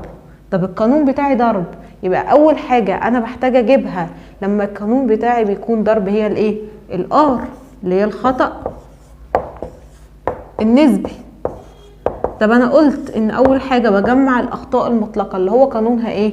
الار هتساوي دلتا اكس 1 على اكس دوت 1 زائد دلتا اكس 2 على اكس دوت 2. طب اجيب منين الدلتا اكس والاكس دوت؟ بيكون مديهم لي. هو انا اول حاجه بجيب الخطا النسبي بتاعي، هجيب الخطا النسبي بتاع الكتله والخطا النسبي بتاع السرعه. يعني دي هنا الار دي هتساوي الار اللي هو انا فكيتها هنا بتاعت الكتله زائد الار بتاعت السرعه. طب اجيب الخطا النسبي بتاع الكتله ازاي؟ ابص على كتله الجسم. هو انا قلت القوس ده بيكون اول حاجه بتعبر فيه عن القيمه الايه؟ الحقيقيه اللي هي الاكس دوت، والحاجه الثانيه بتكون هي عباره عن الدلتا اكس. يبقى انا كده معايا الدلتا اكس ومعايا الاكس دوت بتاع الكتله. اجي اجيب اهو الار بتاعت الكتله، القانون دلتا اكس على اكس دوت، يبقى احط كام على كام؟ يبقى 1/10 على 4.5 زائد، عايزه اجيب بتاع السرعه. يلا انتوا كده ابداوا واحده واحده. عايزه اجيب بتاع السرعه، ابص على السرعه، ادي السرعه بتاعتي.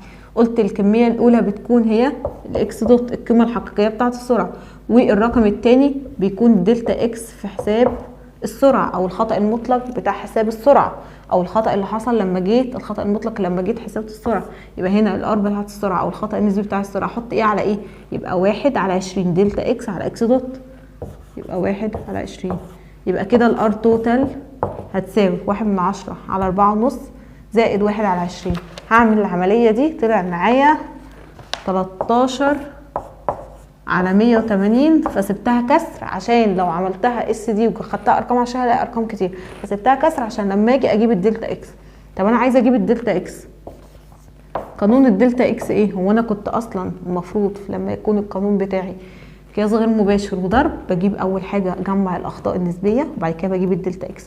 اجي اشوف قانون الدلتا اكس قال لي ان هو ار في اكس دوت. طب هنا الاكس دوت معايا؟ لا مش معايا. الار معايا؟ معايا. يبقى انا الاول ارجع اقوم جايبه الاكس دوت. يعني ايه الاكس دوت؟ انا هنا بجيب الخطا المطلق بتاع حساب ايه؟ كميه التحرك. يبقى الاكس دوت دي بتاعت مين؟ كميه التحرك برضه. طب الاكس دوت دي يعني الكميه الايه؟ الكميه الايه؟ القيمه الايه؟ الحقيقيه بتاعت كميه الايه؟ التحرك. طب القيمه الحقيقيه بتاع كميه التحرك بجيبها منين؟ بجيبها من القانون. هو قال لي ان كميه التحرك بتساوي الكتله الحقيقيه في السرعه الحقيقيه. طب انا الكتله الحقيقيه معايا بكام؟ ب4.5. السرعه الحقيقيه ب20. يبقى كميه التحرك عشان اجيبها هضرب الكتله في السرعه اللي هم 4.5 في 20. اضرب 4.5 في 20 هيطلع معايا 90، واحط الوحده بتاعتي. انا قلت لكم ان انا الار ما بحطلهاش وحده، عشان كده هتلاقوني ده حطيته من غير ايه؟ وحده. لكن قيمه حقيقيه والدلتا اكس عادي بحط لهم وحده. طب انا دلوقتي اهو عايزه اجيب الدلتا اكس اللي هي الخطا المطلق في حساب كميه التحرك. ار في اكس دوت، ار في اكس دوت. الار معايا؟ معايا. الاكس دوت معايا؟ معايا. الار بكام؟ 13 على 180 في الاكس دوت معايا ب90. هضرب الكلام ده كله على الآلة، طلع معايا ب6.5. برضو احط الوحدة بتاعتي. انا جبت الوحدة منين؟ كيلو جرام في متر على كل ثانية. هو انا القانون بتاعي كتلة في سرعة، الكتلة بتتقاس بالكيلو جرام والسرعة بتتقاس بالمتر على الايه؟ على الثانية. اضرب الاتنين في بعض يبقى كيلو جرام في متر على الايه؟ على الثانية. انا جبت دلوقتي الخطأ الايه؟ المطلق اهو، وجبت الخطأ الايه؟ النسبي. هو كان طالب ايه؟ احسب الخطأ النسبي والخطأ المطلق في قياس كمية التحرك. طب انا لو عايزه ازود كده حاجة من عندي واقول ان كمية التحرك في الاخر بتساوي كام، يبقى كمية التحرك انا عارفة ان رمزها اهو البي ال، يبقى اقول ان كمية التحرك اللي هي البي ال بتساوي، افتح قوس، قلت ان القوس ده بحط اول حاجة فيه القيمة الحقيقية لكمية التحرك. القيمة الحقيقية لكمية التحرك بكام؟ اهي القيمة الحقيقية ب90 زائد او ناقص. بحط الخطأ المطلق في حساب كمية التحرك. انا جبته بكام؟ ب6.5، يبقى زائد او ناقص 6.5، واقفل القوس بتاعي. وبعد كده بحط الوحدة بتاع كمية التحرك كي جي في متر لكل ثانية. ويبقى كده لو طالب كمان كمية التحرك في الاخر اكتبها له بالصيغة دي. كده انا جبت الخطأ النسبي وجبت الخطأ المطلق بعديها، وفي الاخر حطيت له كمية التحرك بتساوي كام. يلا ندخل على جزء الأسئلة. جزء الأسئلة هنحل فيه في الجزء المسائل، هنحل فيه مسائل على الخطأ النسبي والخطأ المطلق تاني برضو عشان يثبت في دماغكم، وانتم برضو هيتبعت لكم واجب هتطبقوا عليه اكتر عشان يثبت في دماغكم. يلا بينا ندخل على الجزء التاني. الناس كلها اللي مشتركة معانا في الكورس اتبعت لها الملزمة بتاعت الحصة دي. هي ده شكل كده الملزمة، وهنفتح كده هنلاقي اول صفحتين فيهم كده شرح ملخص مكتوب يعني في الملزمه كده، اللي هو حاجات ملخصه خالص. لكن طبعا الورق برضو اللي انا هبعته اللي هو بتاع الشرح اللي هو بخط ايدي مهم جدا. بعد كده هنلاقي في الصفحه الثالثه اسئله من اول س1 كده لغايه 3 هنعديهم لان دول متكررين. وبعد كده هنلاقي رقم 4 برضو في الصفحه الثانيه هنعديها. هنبدا من اول رقم 5. تعالوا كده نبدأ رقم 5 ونشوف السؤال بيقول ايه، ونبدأ ان احنا نحل واحدة واحدة. اول حاجة الناس اللي بعتناها الملزمة PDF، افضل حل لكم ان انتوا تنزلوا اي مكتبة وتقولوا ان احنا عايزين نطبعها.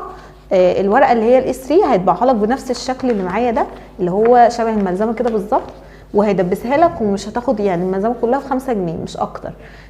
طب انت مش متاح معاك ان انت تطبعها، افتحها وقسم الشاشه، خلي جزء يكون مفتوح الفيديو وجزء الملزمه، وهات ورقه وقلم كده وابدا واحده واحده معايا. تحاول معايا السؤال اللي انت ما تعرفوش تقوم مشغل الفيديو وتشوف انا حليته ازاي، عشان نبدا كده مره على مره نلاقي نفسنا ان احنا بنحل صح. السؤال رقم 5 بيقول قام احد الطلاب بقياس ابعاد حديقه مساحتها الحقيقيه 200 متر. مساحتها الحقيقيه يبقى انا كده معايا الاكس نوت، يقوم كاتبه كده ان انا معايا الاكس نوت بتاعه الحديقه ب 200 متر. فاذا كان الخطا النسبي في قياس مساحتها، يعني الخطا النسبي يعني بقول عليه الايه؟ الار. معايا الار بكام؟ ب5%. بيقول لك ايه بقى المطلوب؟ فان الخطا المطلق لهذا القياس. الخطا المطلق يعني عاوز الايه؟ الدلتا اكس. اكتب كده الدلتا اكس. طب انا قانون الدلتا اكس كان ايه؟ افتكر كده قانون الدلتا اكس لما بتكون العلاقه كانت بتاعتي اسم او ضرب، كنا عاملين قانون للدلتا اكس ان هو بيساوي ار في اكس نوت. ار في اكس نوت. طب الار دي اللي هي الخطا النسبي، اكس نوت دي يعني المساحه الحقيقيه. معايا ولا مش معايا؟ معايا. اقوم معوضه 200 في 5/100 واشوف على الآلة هيطلع كام. اما نضرب الاتنين على الآلة هيطلع معانا 10. ودي طبعا مساحة او كاتبة الوحدة ايه؟ متر تربيع. وزي ما قلنا الدلتا اكس بتاعتنا بيكون ليها وحدة، لكن الار الخطأ النسبي ملهاش وحدة. السؤال رقم 6، يبقى ده كده سؤال رقم 5. نيجي نشوف سؤال رقم 6. سؤال رقم 6 بيقول ايه؟ القياس الاكثر دقة من بين القياسات التالية لزمن حركة جسم هو انهي واحد من الاربعة؟ ومديني 4 اختيارات. الاربع اختيارات دول كلهم اقواس. هو احنا قلنا ان انا بعبر عن القياس بقوس كده، الرقم الاولاني بيكون فيه ده الاكس نوت، والرقم الثاني اللي هو بعد زائد او ناقص ده بيكون الدلتا اكس. طب انا دلوقتي عشان اعرف مين الاكثر دقة، احنا قلنا ان الخطأ النسبي كل ما كان قليل، كل ما جبته لاي قياس وطلع قليل يبقى كده القياس ده دقيق جدا. يبقى انا معنى كده عشان اعرف مين فيهم الاكثر دقة هجيب لكل قوس فيهم الايه؟ الخطأ النسبي اللي هي الار، واقل واحده فيهم هتطلع يبقى هي دي الاكثر ايه؟ دقه. بصوا هنجيبها للقوس الاولاني اللي هو مكتوب كده. انا هعمل لكم واحده 3 زائد او ناقص نص. انا قلت لكم الثلاثه الاولانيه دي بتعبر عن الاكس نوت، والنص دي بتعبر عن الدلتا اكس. طب انا عشان اجيب الار كان قانونها ايه؟ دلتا اكس على اكس نوت. يبقى هقسم مين على مين؟ يبقى هقسم النص على ايه؟ على 3. هقسم النص على 3 طلعت معايا 16/100. هكتب كده بتساوي 16/100. طب جبت دي ب16/100، هنجيب للقوس التاني هقسم نص على 3 و2 هتطلع 156/1000. يبقى اول واحده طلعت 16/100 والقوس التاني طلعت 156/1000 اللي هي الب يعني. والجيم جبتها طلعت 1/100. طب والدال طلعت 1/10. انهي اصغر رقم من الاربعه؟ لو بصيت هتلاقي ان ده اكبر رقم. بعد كده هبدا اشوف بقى اقارن ما بين دول، لقيت ان اصغر رقم فيهم هو ده اللي هو طلع من جيم. يبقى هختار انهي واحده؟ اللي هي كانت اولها القوس 2.5 25/1000. يبقى كانت الاجابه هنا جيم اللي هو القوس 2.5 زائد او ناقص 25/1000. تعالوا بقى ندخل على رقم 7. رقم 7 بيقول لي اذا علمت ان المتر بيساوي 3/281% قدم. يعني بيقول لي ان 1 متر. سؤال رقم 7 كان بيقول لي ايه؟ اذا علمت ان المتر يساوي 3/281,000 قدم، فان مكعب طول ضلعه 1.5 قدم يكون حجمه هو نقط. هبص على الاجابات هلاقي كل الاجابات بالمتر تكعيب. معنى كده ان انا لازم اجيب طول الضلع بتاع المكعب بالايه؟ بالمتر. فهبدا كده انا كتبت ان ال1 متر زي ما قال لي في قد ايه من القدم. هبدا بقى اجيب يبقى 1.5 قدم هي كام متر؟ عايزه اعرف هي كام متر، فاكتب هنا مثلا اكس او اي مجهول واقوم ضاربه طرفين في وسطين. هضرب طرفين في وسطين يبقى 1 في 1.5 على 3/281,000. دي هتجيب لي كام ايه؟ متر. هضرب الحسبه دي هيطلع لي ان طول الضلع بالمتر هيساوي 1 لا سوري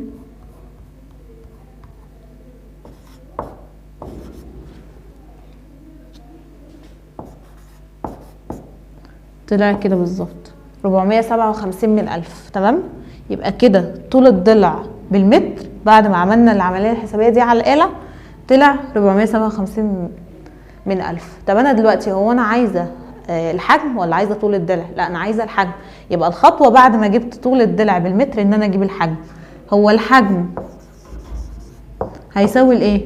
مش المفروض طول الضلع تكعيب يعني ال تكعيب؟ يعني هجيب الرقم اللي طلع لي بالمتر ده وهكعبه تاني كده اهو. اكتب تكعيب على الآلة واشوف هيطلع كام.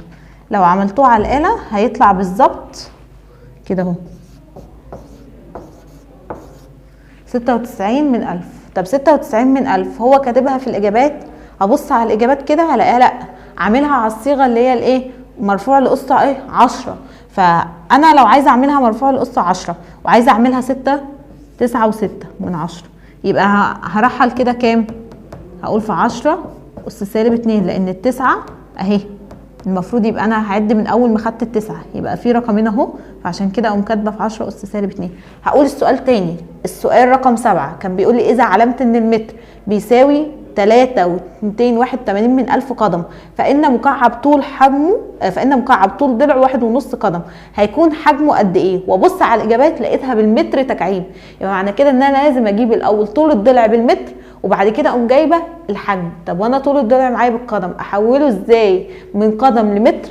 قال لي ان 1 متر فيها قد ايه من القدم، يبقى معنى كده 1.5 قدم فيها قد ايه متر، ورحت عملت كده سهم وعملت طرفين في وسطين، ورحت بعد كده طول الضلع اللي انا عايزاه ضربت طرفين في وسطين، ده في ده على ده، ادي ده في ده على ده، طلع لي ان طول الضلع بالمتر ب 457 من 1000. كتبتها اهي 457 من 1000. بعد كده خدت طول الضلع بتاعي ورحت ربعته، بعد ما ربعته قصدي كعبته، بعد ما كعبته يبقى انا كده بقى معايا الحجم. تمام.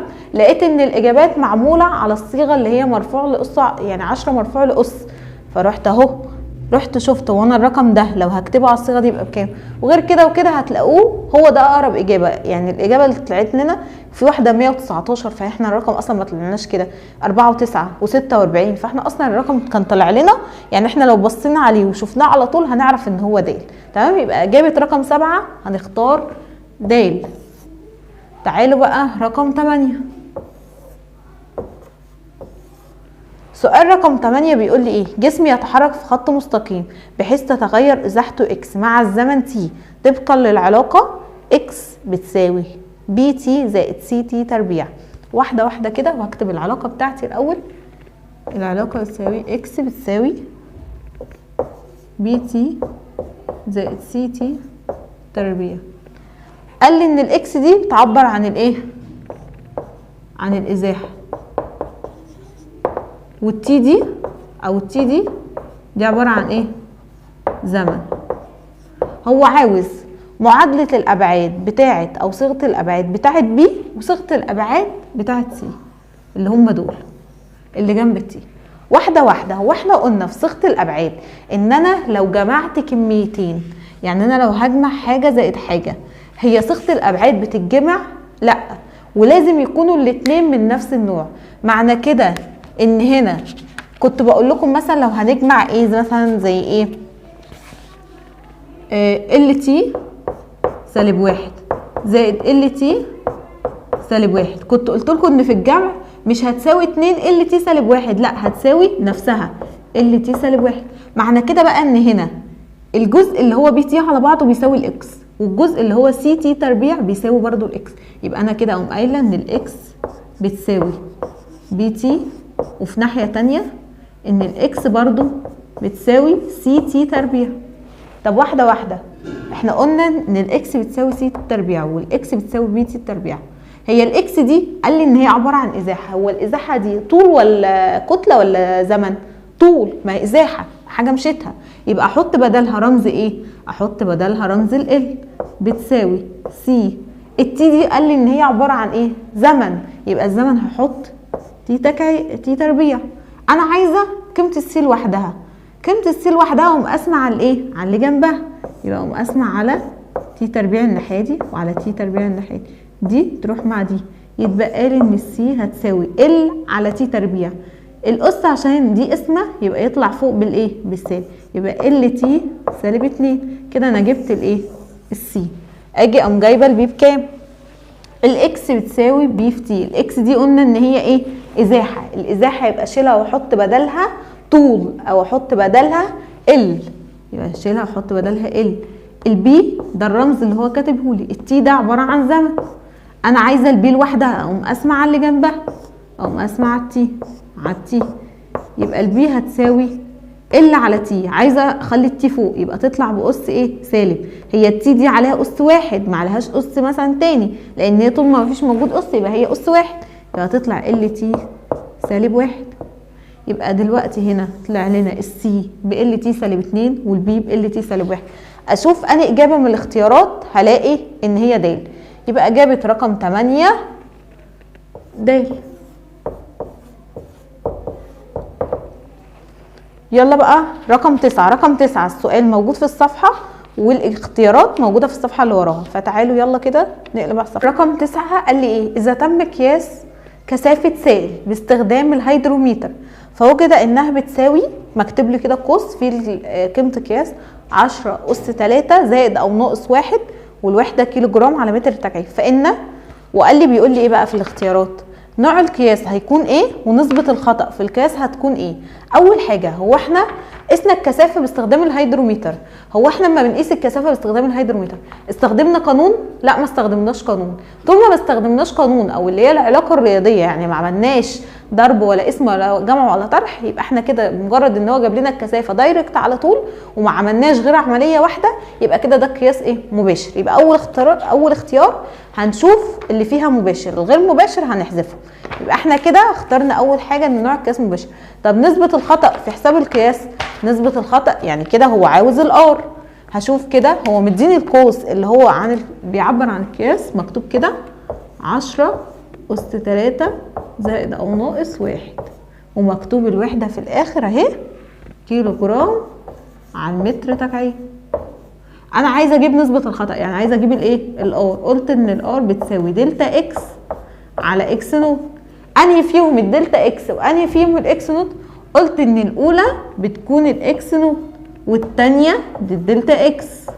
يبقى كده هقسم ايه على ايه؟ يبقى 1 على 10 أس 3.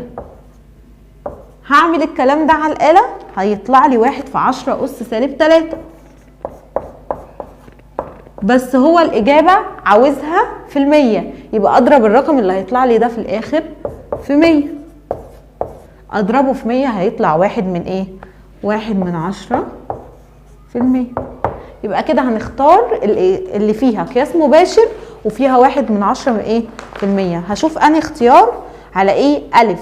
يبقى احنا كده في نوع من السؤال بيكون فيه عايز زي سؤالين واحنا نختار أنهي. سؤال رقم 10 بيقول لي إيه؟ إذا كانت صيغة أبعاد الكمية الفيزيائية A هي كذا وصيغة أبعاد الكمية الفيزيائية B هي كذا، فإن صيغة أبعاد الكمية اللي هي بقى عملية 4A ناقص 2B هتبقى كام؟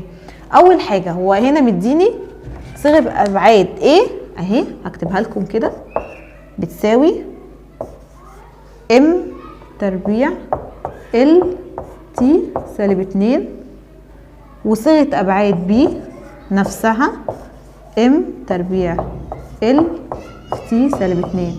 وعاوز بقى لما نعمل عملية اسمها 4A ناقص 2B العملية دي هتساوي كام؟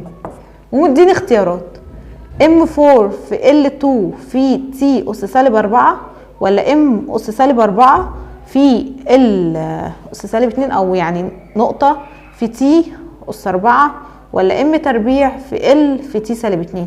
اول حاجه هو احنا قلنا ان انا صيغه الابعاد لازم عشان اعمل عليها طرح او جمع لازم الاثنين بيكونوا من نفس النوع او نفس المقدار. هما الاثنين فعلا اهو نفس النوع لان نفس معادله الايه؟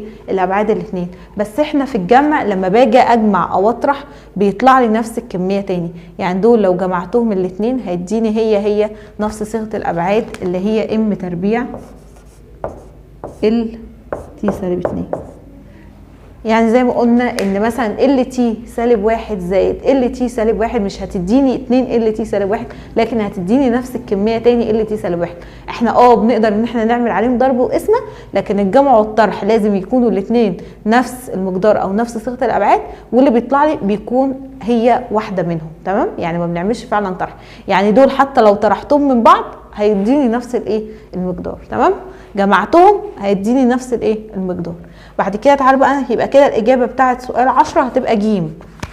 يبقى كده هنختار ج. سؤال رقم 11 بيقول لي ايه؟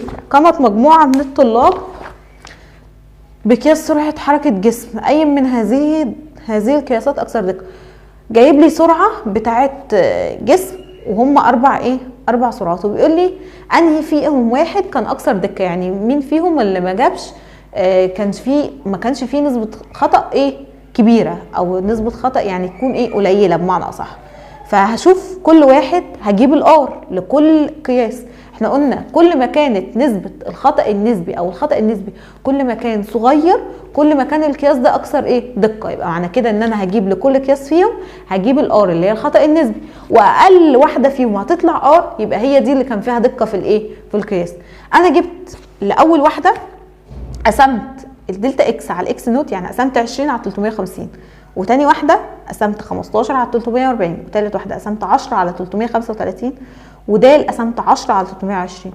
اول واحدة لما قسمت طلعت دلتا اكس على اكس نوت بتساوي 57 من 1000، و ب طلعت لما قسمت 44 من 1000، وجيم طلعت عشان ارقام بس كبيرة شوية، ودال. لو بصينا على الارقام دي هنلاقي مين فيهم اقل رقم؟ هنلاقي ان جيم اقل رقم. تمام. ده هنا الرقم ده 3، وهنا ده الرقم ده 2، وهنا ده الرقم ده 4، وده 5، يبقى ده اكبر واحد فيهم. بعد كده ده، بعد كده اللي فيه 3، بعد كده اللي فيه هنا 2، فعشان كده اخترت ده اصغر رقم فيهم. يبقى انا بص على الرقم ده لان كلهم بادئين من 1000، يعني من صفر، في صفر، فاقوم بص على الرقم اللي بعديه وقارن مين اصغر واحد فيهم، فلقيت ده اصغر واحد فيهم. يبقى انهي قياس اكثر دقه؟ اللي هو رقم ج، اللي هو كان 335 كده، كان قوس فيه 335 زائد او ناقص 10 متر لكل ثانيه. يبقى الاجابه هنا ج. نيجي على سؤال رقم 12، بيقول لي في عمليه قياس حجم سائل باستخدام مغبار مدرج كان الخطأ المطلق مديهولي كان 6/10 سنتيمتر مكعب، والخطأ النسبي 1.2، فإن القيمة الحقيقية لحجم السائل نقط. أول حاجة أنا عايزة أجيب القيمة الحقيقية، يعني عايزة أجيب الإكس نوت، وإحنا كنا واخدين إن الآر اللي هي الخطأ النسبي تساوي دلتا إكس على الإكس نوت. طب هو مديني في السؤال؟ مديني أول حاجة الخطأ المطلق. الخطأ المطلق يعني مديني دلتا إكس، يعني دلتا إكس معايا مديها لي بكام؟ دلتا إكس أكتبها كده، دلتا إكس مديها لي ب6/10، واكتب الوحدة بتاعتها سنتيمتر تكعيب. طب ومديني تاني؟ والخطأ النسبي يعني مديني كمان الخطأ النسبي، يعني مديني الآر ب1.2%. لما أجي أكتبها هكتبها 1.2 على 100. تمام؟ خد بالي من النقطة دي.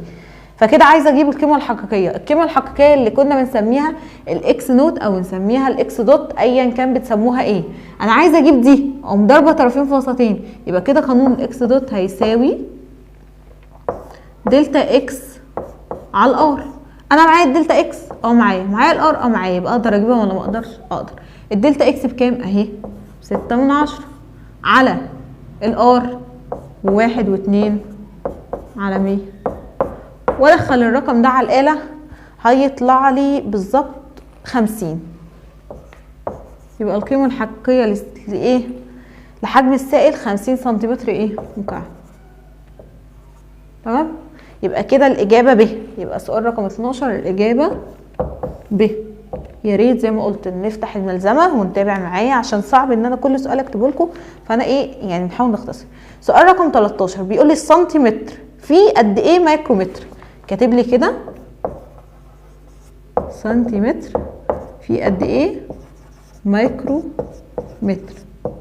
انا هنا معنى كده ان انا عاوزه احول من سنتيمتر لمايكرومتر. طب ايه القانون اللي انا هعتمد فيه في اي سؤال زي كده؟ هكتب كده قانون المقدار في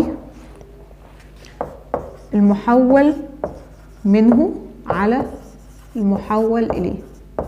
واحده واحده كده. المقدار يعني هو مديني قد هو هنا بيقول لي سنتيمتر واحد، يبقى انا المقدار هعوض عنه بواحد. المحول منه يعني انت هتحول من المحول منه ده اللي هو ده، يعني انا هحول من سنتيمتر الميكرومتر، يبقى المحول منه ده السنتيمتر، المحول اليه ده الميكرومتر. هو السنتيمتر فيه قد متر؟ بنقول 10 أس سالب 2.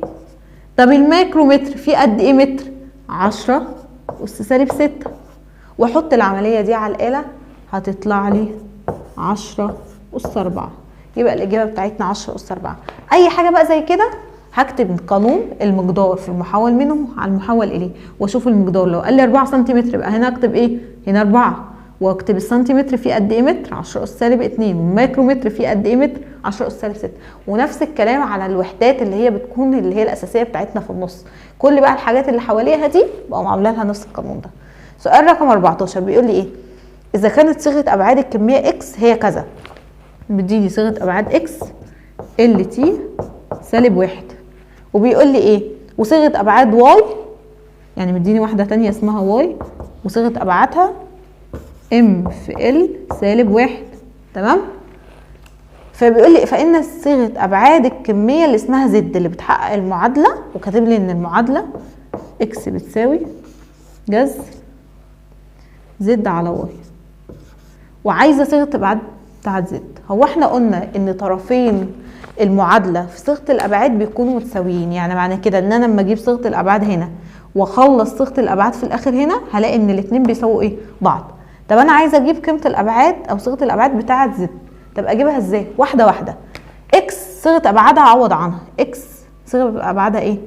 ال تي سالب 1، حطيتها زي ما هي وحط الجذر. صيغه ابعاد زد دي المجهوله اللي انا مش عارفاها على صيغه ابعاد واي اهي ام ال سالب 1. انا عايزه اي حاجه فيها جذر اتخلص من الجذر. طب انا عشان اتخلص من الجذر بعمل ايه؟ بربع الطرفين. ربع الطرفين هنا وهنا، التربيع هيطير الايه؟ الجذر، هتنزل دي زد على ام في ال سالب 1. واما اجي بقى اربع هنا ال هتتضرب هنا في ايه؟ المفروض هنا في اس 1 تتضرب في ال 1 هتبقى ال ايه؟ اس 2 في تي سالب 1 في 2 يبقى تي سالب 2. بقى عندي ال تربيع تي سالب 2 بتساوي زد على ام في ال سالب 1. انا عايزه اجيب الزد، اقوم ضاربه طرفين في ايه؟ في وسطين. اضرب طرفين في وسطين يبقى كده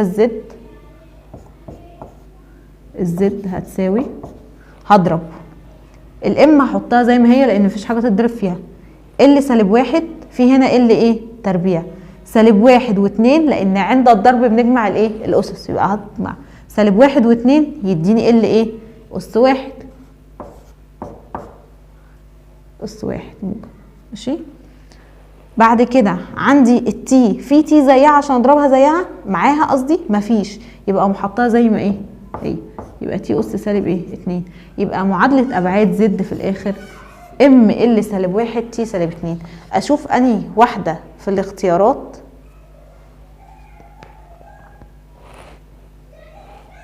هلاقيها رقم ب، لانها ام ال اس 1 تي اس سالب 2 يبقى هتبقى ب، لان هنا اهو كاتبه الواحد كده كده مش بيبقى ايه؟ مكتوب، ممكن نشيله، فهنلاقي انا اختيار اللي شبهه اللي هو ب. يا رب يكون واضح يعني. نيجي بقى لسؤال رقم 15 بيقول لي ايه؟ اي من الوسائل التاليه تستخدم لقياس سمك صفيحه رقيقه؟ لو بصيت على الصور اللي هم جايبهم لي الاربعه، اول واحده دي المسطره. المسطره قلنا ان هي مناسبه لقياس مثلا اطوال زي طول الكتاب، طول القلم، لكن مثلا سمك صفحه ده بيبقى يعني شايفين الصفحه دي، هل ينفع ان انا اقيسها بالمسطره؟ لا طبعا ما ينفعش. اللي بعديه ده الشريط المتري. الشريط المتري ده قيس بيه السبوره ابعادها، مثلا حجره اقيس بيها، لكن شريط المتري ما ينفعش طبعا لقياس سمك صفحه رقيقه. اللي بعد كده ده اللي زي ما احنا مثلا بنقول ايه؟ شبر، شبرين، القدم والذراع والحاجات دي، اكيد طبعا مش لقياس سمك ايه؟ صفحه رقيقه. اخر حاجه ده الميكروميتر. الميكروميتر فعلا لقياس الاطوال الصغيره ايه؟ جدا، زي قياس سمك صفحه من الورق، او قياس سمك سلك. فهو يبقى فعلا الاجابه هتكون د اللي هو الميكروميتر، يبقى نختار د اللي هو شكل الميكروميتر. يبقى كده رقم 15 هتبقى د. تعالوا بقى ندخل في سؤال رقم 16. سؤال رقم 16 بيقول لي ايه؟ تم قياس كل من كتله وطول ضلع مكعب، فاذا كان الخطأ النسبي في قياس كتلته هو 2% والخطأ النسبي في قياس ضلعه 1.5%، فان الخطأ النسبي في حساب كثافته. اول حاجه هو احنا عارفين قانون الكثافه بيساوي ايه؟ كتله على الحجم. اكتب كده ان انا عارفه الكثافه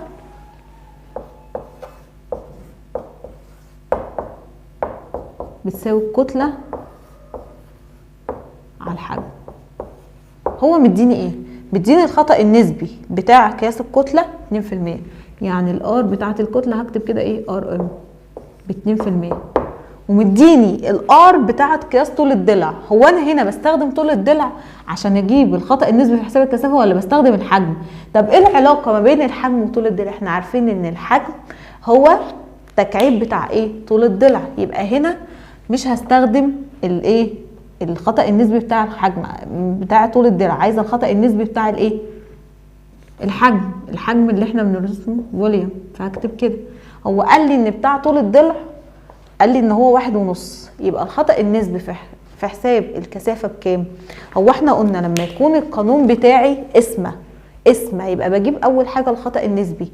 طب الخطأ النسبي بجيبه ازاي؟ بجمع الاخطاء النسبية، يبقى معنى كده هجمع الاخطاء النسبية بتاعت الحجم، يبقى هجمع الخطأ النسبي اللي هو مديهولي بتاع طول الضلع كم مرة؟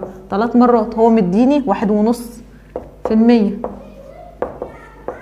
يبقى هضربه هجمعه 3 مرات. يعني ده انا ما ينفعش طبعا في الخطا النسبي ان انا اكعبه 3 مرات، بس طالما القانون فيه ان انا مثلا هكعبه 3 مرات، يبقى انا اجمع الاخطاء النسبيه بتاع طول الضلع وطول الضلع الثاني وطول الضلع الثالث كانهم 3 كميات يعني، واجمعهم. يبقى كده الخطا النسبي في قياس الحجم 1.5 1.5 3 و1.5 هيبقى 4.5 في المية. يبقى انا كده جبت الخطأ النسبي بتاع الحجم ب4.5%، ومعايا بتاع الكتلة ب2%. برضو عشان اجيب الخطأ النسبي بتاع حساب الكثافة بجمع الاخطاء النسبية، يبقى هجمع 2 و4.5، يبقى الخطأ النسبي التوتال في الاخر بتاع حساب الكثافة يعني هيبقى بكام؟ ب4.5 و2 هيبقى 6.5%. يبقى كده الخطأ النسبي معايا 6.5% اللي هي الإجابة ج. يبقى 16 ج. رقم 17 بيقول لي ايه؟ إذا كان نصف قطر جسيم مديهولي نصف القطر يعني مديني الار ب5 و1، أشوف الوحدة مديهالي بنانو متر، الN ده يعني نانو متر، فإن قيمة قطر الجسيم بتساوي قد ايه؟ واحدة هو عاوز قطر الجسيم بكام؟ أول حاجة أبص على الإجابات مش بالنانو، عشان مثلا اقوم ضاربه ده مره واحده في 2 واقوم جايبه القطر. ده مديني واحده بالمايكرو، ومديني واحده بالملي، ومديني واحده بالمتر اللي هي المفروض ج، وده اللي بيقول لي جميع ما سبق.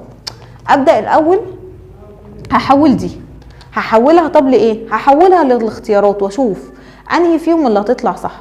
اول حاجه اجيب القطر الار، عشان اجيب القطر من نانو يبقى هضرب ده في 2، هيبقى اطلع 10 و2 نانو متر، بقى معايا القطر بالنانو. ابدا اشوف بقى لما احوله لماكرو، هحول لماكرو يعني هضرب في 10 اس سالب 6. لما اضرب القيمه دي اللي هي النانو، المفروض النانو لما احول منه للماكرو احنا قلنا ان احنا بنكتب المقدار المحول اليه. المقدار اللي هو كام؟ 10 و2 من 10 في المحول منه، يعني انا هحول من نانو يعني 10 اس سالب 9 على المحول اليه اللي احنا هنجربها اول واحده اللي هي المايكرو اللي هو في 10 اس سالب 6. هضرب الكلام ده هلاقيه فعلا اداني 10 و2 في 10 اس سالب 3، وده بالمايكرومتر. يبقى الاجابه فعلا اول واحده. تاني واحده عشان تبقى صح انا المفروض دي بالملي، فلما اجي اضرب هخلي ال 10 اس سالب 9 هنا، وهخلي تحت بدل 10 اس سالب 6 عشان هحول لملي فاكتب 10 اس سالب 3. لقيتها طلعت 1.2 من 100 في 10 اس سالب 5، هو كاتبها لي في 10 اس سالب 7 عشان كده غلط. رقم ج اللي هي بالمتر، هو انا لما بحول من نانو لمتر بضرب على طول في 10 اس سالب 9، فالمفروض ان كاتبها لي في 10 اس سالب 8، يبقى غلط. يبقى الاجابه عندي الصح هي رقم الف. يبقى 17 الاجابه الف. اللي مش فاهم يعيد السؤال تاني واجابته ويحاول ان هو يحله لغايه ما يلاقي ان الاجابه بتظبط معاه. تعالوا بقى نكمل. رقم 18 بيقول لي اذا كانت صيغه ابعاد كميه فيزيائيه هي كذا، ومديلي الصيغه كده وكاتبها لي بالمنظر ده عشان الناس اللي معهاش الملزمه. ام اكس ال اكس تي اكس ناقص 3. ماشي. وبيقول لي حيث اكس ده رقم صحيح، ايا كان بقى الرقم الصحيح ده كام، ممكن يطلع 1 ممكن يطلع 2 ما نعرفش، مستعينا بالجدول المقابل فان هذه الكميه ممكن ان تكون القوه ولا العجله ولا الشغل ولا السرعه، وانا ما اعرفش اكس دي واحده واحده.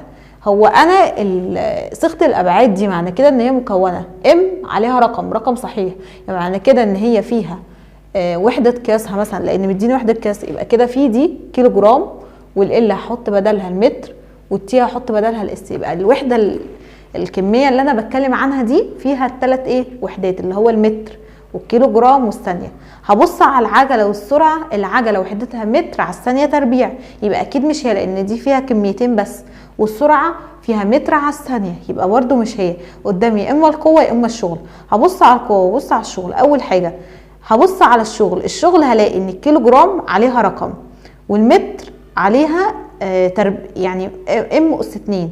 معنى كده لا مش هي، لان هنا الكميه بتاعتي الاكس هنا موجوده والاكس هنا موجوده، يبقى انا عايزه كميه الرقم اللي موجود هنا هو اللي موجود هنا. طب اجرب القوه مديني وحده القياس بتاعتها كي جي اهو في متر على الثانيه تربيع. طب اهو هنا دي بيكون عليها واحد، وطول ما مش موجود هنا عليها واحد يبقى هنا دي واحد، يعني مش موجود عليها رقم يبقى دي واحد. هنا الاس عليها 2، يعني فعلا. طب ما اجي احول دي كده لصيغه ابعاد، الكيلو جرام يعني كتله يبقى احط بداله ام، الام متر يبقى احط بداله يعني طول، احط بداله ال. هنا دي على يبقى احط تي اس سالب 2. طب واحده واحده اجرب الكلام ده بده. هنا معنى كده ان لو دي واحد احط هنا واحد اهو بدل، والاكس يعني هنا احط الاكس بواحد والاكس هنا بواحد. واحد ناقص 3 تديني كام؟ تديني سالب 2، يعني كان تي دي هتبقى سالب 2. طب ما هو دي اهي ودي اهي، يبقى الاتنين فعلا زي بعض. يبقى دي بتاعت القوه، يبقى الكميه دي تعبر عن القوه، او معادله الابعاد دي بتاعت مين؟ القوه. يبقى اختار رقم 1000. يبقى انا اشوف هو قال لي ان الاكس رقم صحيح، معنى كده ان انا رقم صحيح ان هي 1 2 3 4 5 6 ايا كان بقى كام، بس كام انا مش عارفه. فجربت اول حاجه استبعدت اللي كانوا متكونين من كميتين بس، زي العجله والسرعه اللي هم متر على الثانيه ومتر على الثانيه تربيع، ورحت شلتهم لان خلاص دول من 2. لكن انا الكميه بتاعتي مكونه من 3 كميات فيزيائيه. فرحت شفت القوه والشغل، جربت على الشغل لقيته ان هو في الكيلو جرام، يعني اللي هي الام مثلا احطها بدلها، والال الاس مش واحده عليها واحد والتانية عليها 2. لا انا الكميه بتاعتي كان عليها هنا اكس وهنا اكس، يعني الاثنين نفس بعض. يعني لو كانت دي هتبقى 2 يبقى دي عليها برده 2، يبقى الشغل مش هي. يبقى استبعد كده واحده واحده لغايه ما الاقي الاجابه بتاعتي. يبقى الاجابه بتاعتنا القوه. رقم 19 بيقول لي اذا كانت صيغه ابعاد كميه فيزيائيه هي، ومديني صيغه ابعادها ام ال تي سالب 1، ام ال تي سالب 1. بيقول لي بقى؟ فإن وحدة قياسها. هو أنا ينفع من معادلة الأبعاد أجيب وحدة قياس؟ عادي، ما هو إحنا هنا كان معانا وحدة القياس وجبنا معادلة الأبعاد، هنا العكس، معانا معادلة الأبعاد هنجيب وحدة قياس. أول حاجة الإم قلنا دي كتلة، يبقى وحدة قياس الكتلة كيلو جرام. ال دي طول، يبقى وحدة قياس طول المتر. التي دي يعني ثانية، بس هنا أس سالب 1، يبقى هنا دي كانت مقسومة، يبقى على اس. أشوف أنهي واحدة، او ممكن احطها كمان كي جي في ام، لو عايزه اخليها فيه بقى احطها ثانيه اس سالب 1. هشوف بقى الاختيارين دول انهي فيهم اللي موجود في الاجابه، لان الاثنين كده زي بعض. هلاقيها موجوده ب، يبقى اختار في رقم 19 ب. رقم 20 بقى بيقول لي كم عبوه ذات حجم 1000 سنتيمتر مكعب تكفي لملء خزان سعته 1 متر مكعب؟ واحده واحده كده يا جماعه، التحويلات من متر مكعب لسنتي، ومن متر مكعب قصدي سنتيمتر مكعب، ومن متر تربيع لسنتيمتر تربيع والكلام ده. احنا كنا في العادي بنحول من متر لسنتي بنضرب في 10 اس 2، لان انا بحول من كبير لصغير مش من صغير لكبير، عشان كده ضربت في 10 اس 2. طب لو هحول من متر تربيع لسنتيمتر تربيع هضرب في 10 اس 4، خليها ربع. لو هحول من متر تكعيب لسنتيمتر تكعيب هحول في 10 اس، هضرب في 10 اس سالب 6. طب هنا بيقول لي كم عبوه ذات حجم 1000 سنتيمتر مكعب تكفي لملء خزان ذات 1 متر مكعب؟ هو ال1 متر مكعب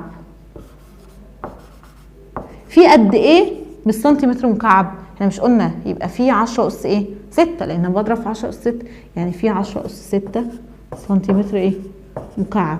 طب هو بيقول لي ان الخزان ده ذات حجم كام، او العبوه دي ذات حجم كام؟ 1000 سنتيمتر مكعب. يبقى انا هقسم كام؟ 10 أس 6 على الخزان اللي هو سعته كام؟ 1000. 10 أس 6 على 1000 هتديني 1000. يبقى انا محتاجه كام عبوه؟ محتاجه 1000 ايه؟ 1000 عبوه. يبقى كام عبوه ذات حجم 1000 سنتيمتر مكعب تكفي الملء خزان سعته 1 متر مكعب؟ يعني انا عايزه اعرف الخزان ده اللي سعته 1 متر مكعب قد ايه من العبوه اللي هم سنتيمتر مكعب هيملوه. فالاول لازم احول الحجم اللي معايا او سعه الخزان ده لسنتيمتر مكعب. او لقيتها بتساوي 10 اس 6 سالب 10 اس 6 سنتيمتر مكعب. بعد كده قسمت ال 10 اس سالب 6 على الايه؟ على 1000. تمام، عشان اشوف هتكفي او عاوزين كام عبوه عشان نملى الايه؟ الخزان. دي كده الاسئله اللي كانت اختر. هنحل احنا بقى من رقم 1 لغايه رقم 23. وكده كده اصلا الباقيين متكررين فمش هنحلهم تاني. احنا عايزين نحل من رقم 1 التانيين الباقيين من 1 لغايه 22. هنلاقيهم بعد الصفحه اللي انا كنت بحل فيها. تعالوا بقى احنا نكمل نحل كده مسائل، ومسائل اللي هي بقى بتيجي في المقالي سؤال كده، بحيث ان احنا نفهم برضو الدرس اكتر ونعرف. تعالوا بقى نكمل. عندنا اخر صفحه مكتوب كده فيها اسئله متنوعه. هتلاقوا كده حوالي 1 2 3 4 5 اسئله كده اللي هم المقالي اللي هم في اخر صفحه خالص في الملزمه. اول سؤال بيقول لي ايه؟ قام بعض الطلاب بقياس كثافه سائل عده مرات وحساب المتوسط لقراءتهم.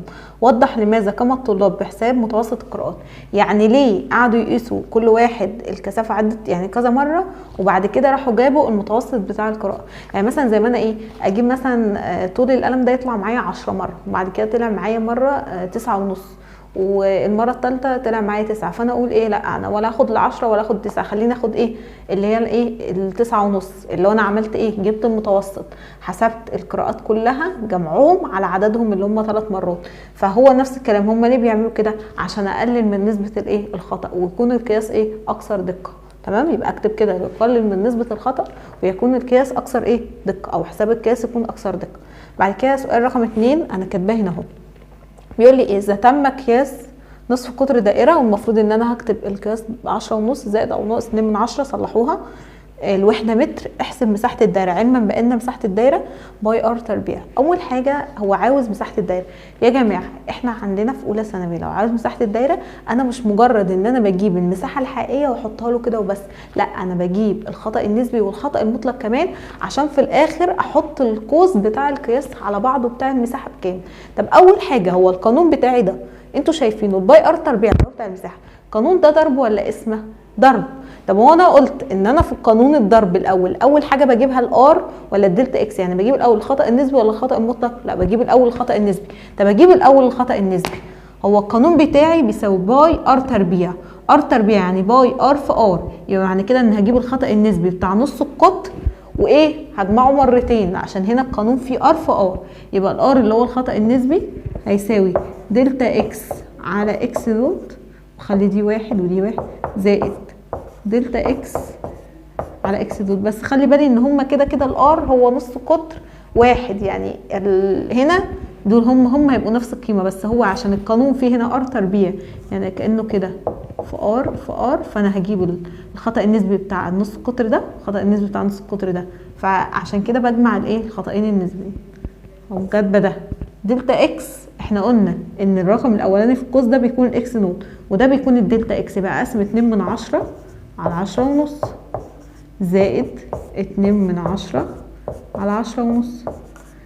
هجمع الكلام ده طلع معايا 4 على 105. يبقى انا كده جبت الار اللي هو الخطأ النسبي. بعد ما جبت الخطأ النسبي محتاجه اجيب الدلتا اكس. طب قانون الدلتا اكس بتساوي ايه؟ ار اللي هو الخطأ النسبي في اكس نوت اللي هي المساحه الايه الحقيقيه. الاكس نوت دي هنا على حسب القانون، لو ايه لو قانون باي ار تربيع يبقى هحسب الباي ار تربيع الحقيقي واقوم جايباها وكاتباها. لو القانون بتاعي مساحه مثلا مستطيل الطول في العرض يقوم جايبه الطول في العرض الحقيقي ومكاتباها. الاكس نوت دي يعني المساحه الايه الحقيقيه. طب هبدا كده اول حاجه، هو انا معايا الاكس نوت او المساحه الحقيقيه بتاعت الدايره؟ لا مش معايا. هبدا ان انا اجيبها. الاكس نوت اللي هي المساحه الحقيقيه هتساوي باي ار تربيع. الباي هكتبها على الآلة عادي باي، واشوف بقى قيمتها، او ممكن تحطها 22/7 ايا كان عادي مش مشكلة. ار تربيع يعني نص القطر تربيع، وانا نص القطر معايا الحقيقي بكام؟ 10.5، يبقى في 10.5 تربيع. هعمل الكلام ده على الآلة هيطلع معايا بالظبط 346 و3/10. والوحدة انا كان معايا هنا نص القطر بالمتر، يبقى المساحة هتبقى بالمتر ايه؟ تربيع. ماشي. اقوم جايبه بعديها الدلتا اكس. الدلتا اكس قال لي ار في اكس نوت، ادي معايا الار ومعايا الاكس نوت. الار ب4/105 في الاكس نوت اهي 346 و3. هضرب الكلام ده على الآلة طلع معايا بالظبط 13.19 الاكس الدلتا اكس قلنا ان ليها وحده، يبقى احط لها الوحده بتاعتها متر ايه؟ تربيع. ماشي. انا كده بقى معايا الدلتا اكس والاكس نوت والار. لما بجوب بقى اجي اكتب في الاخر المساحه اللي هي الايه، قلت بكتب قوس هكتب فيه اول حاجه زي ما كان هنا نص القطر كاتبه على نفس الطريقه دي، هكتب على نفس الطريقه. يبقى اكتب اول حاجه المساحه الحقيقيه. طب المساحه الحقيقيه معايا بكام؟ اهي، يبقى اكتب 346 زائد او ناقص، بكتب بعديها الدلتا اكس. طب انا الدلتا اكس طلعتها بكام؟ اهي 13.19 واقفل القوس واكتب الايه؟ الوحده بتاعتي. ويبقى ده الاجابه بتاعت مساحه الايه؟ الدايره. يبقى اقول تاني، اول حاجه هو هنا مديني نص القطر اهو الحقيقي، والدلتا اكس في حساب نص القطر ب2/10، ومديني القوس وعرفت القوس ده معناه ايه. فبيقول لي احسب مساحه الدايره، ومديني القانون بتاع مساحه الدايره. انا قلت لكم ان انا بشوف كده، احنا مساحه الدايره القانون بتاعي ضرب ولا قسمه؟ قياس مباشر ولا غير مباشر؟ اول حاجه قياس مباشر ولا غير مباشر؟ غير مباشر، لان في قانون هعوض فيه، يبقى غير مباشر. طب غير مباشر ضرب ولا قسمه ولا جمع ولا طرح؟ لا، لقيته ضرب. يبقى هنا اول حاجه بجيب الار، هي مجموع الاخطاء النسبيه، مجموع الاخطاء النسبيه. طب الار قانونها ايه؟ دلتا اكس على اكس نوت. طب القانون بتاعي فيه كام ار؟ يبقى هنا في الار اللي هي نص القطر اهو ونص القطر اهو، يبقى اجيب الخطا النسبي في حساب نص القطر ده، والخطا النسبي في حساب نص القطر ده. والار هنا اللي انا كاتباه دي الخطا النسبي مش نص القطر، يبقى اجيب هنا الخطا النسبي. هقول دلتا اكس على اكس نوت زائد دلتا اكس على اكس نوت.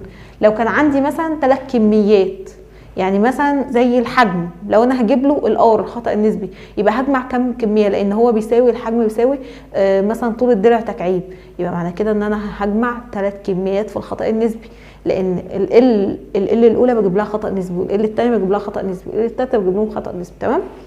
فهنا لقيته في ار تربيع، يبقى بجيب 2 لكل ار فيهم خطا نسبي، يبقى 2 دلتا اكس على اكس نوت اللي هي دلتا اكس اللي هي ب2/10، والاكس نوت ب10.5.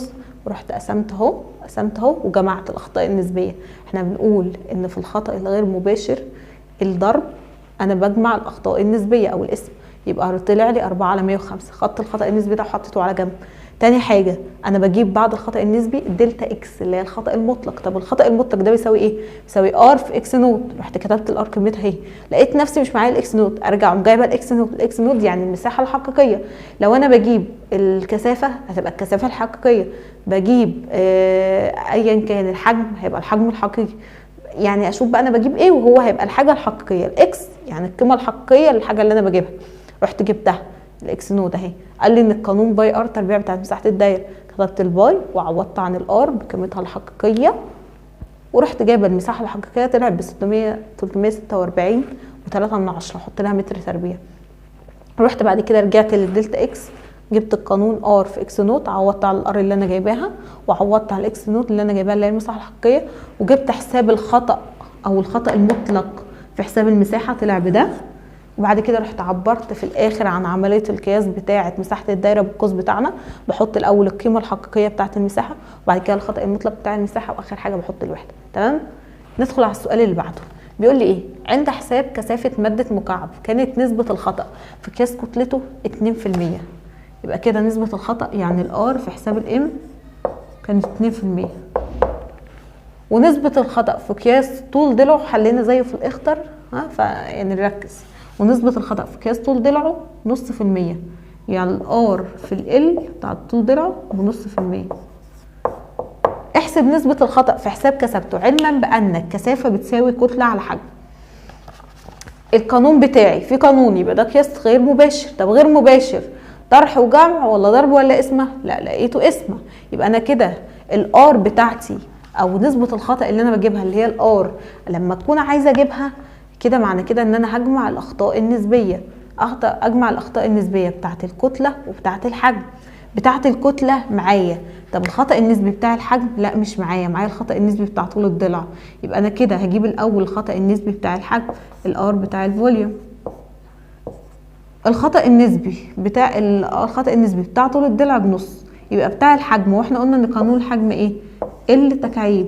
يبقى ده هجمعه كم مرة؟ 3 مرات. يبقى نص زائد نص زائد نص هيديني 1 وايه؟ 1.5. يبقى اكتب كده جبته ب1.5. يبقى انا كده جبت بتاع الحجم اهو وبتاع الكتله اهو. يبقى الار او نسبه الخطا بتاعه الكثافه اللي هي الرو، هقول هجمع الاخطاء النسبيه، يبقى 1.5% زائد 2% يطلع 3.5%. بس ده اللي هو عاوزه مش اكتر. تمام. ندخل على السؤال رقم 4. بيقول لي ايه؟ اذا كانت اكس بتساوي 5 زائد او ناقص 1/10 والوحدة سنتي، والواي بتساوي 7 زائد او ناقص 2/10 سنتي، احسب واي ناقص اكس. واحدة واحدة. واي ناقص اكس، يبقى كده القانون بتاعي طرح. هو انا في الطرح بجيب انهي الاول؟ بجيب الدلتا اكس. طب معنى كده ان انا عايزه اجيب الدلتا اكس. طب الدلتا اكس في القانون الطرح كنت بعمل ايه؟ بجمع الاخطاء المطلقه. يعني كنت بقول ان الدلتا اكس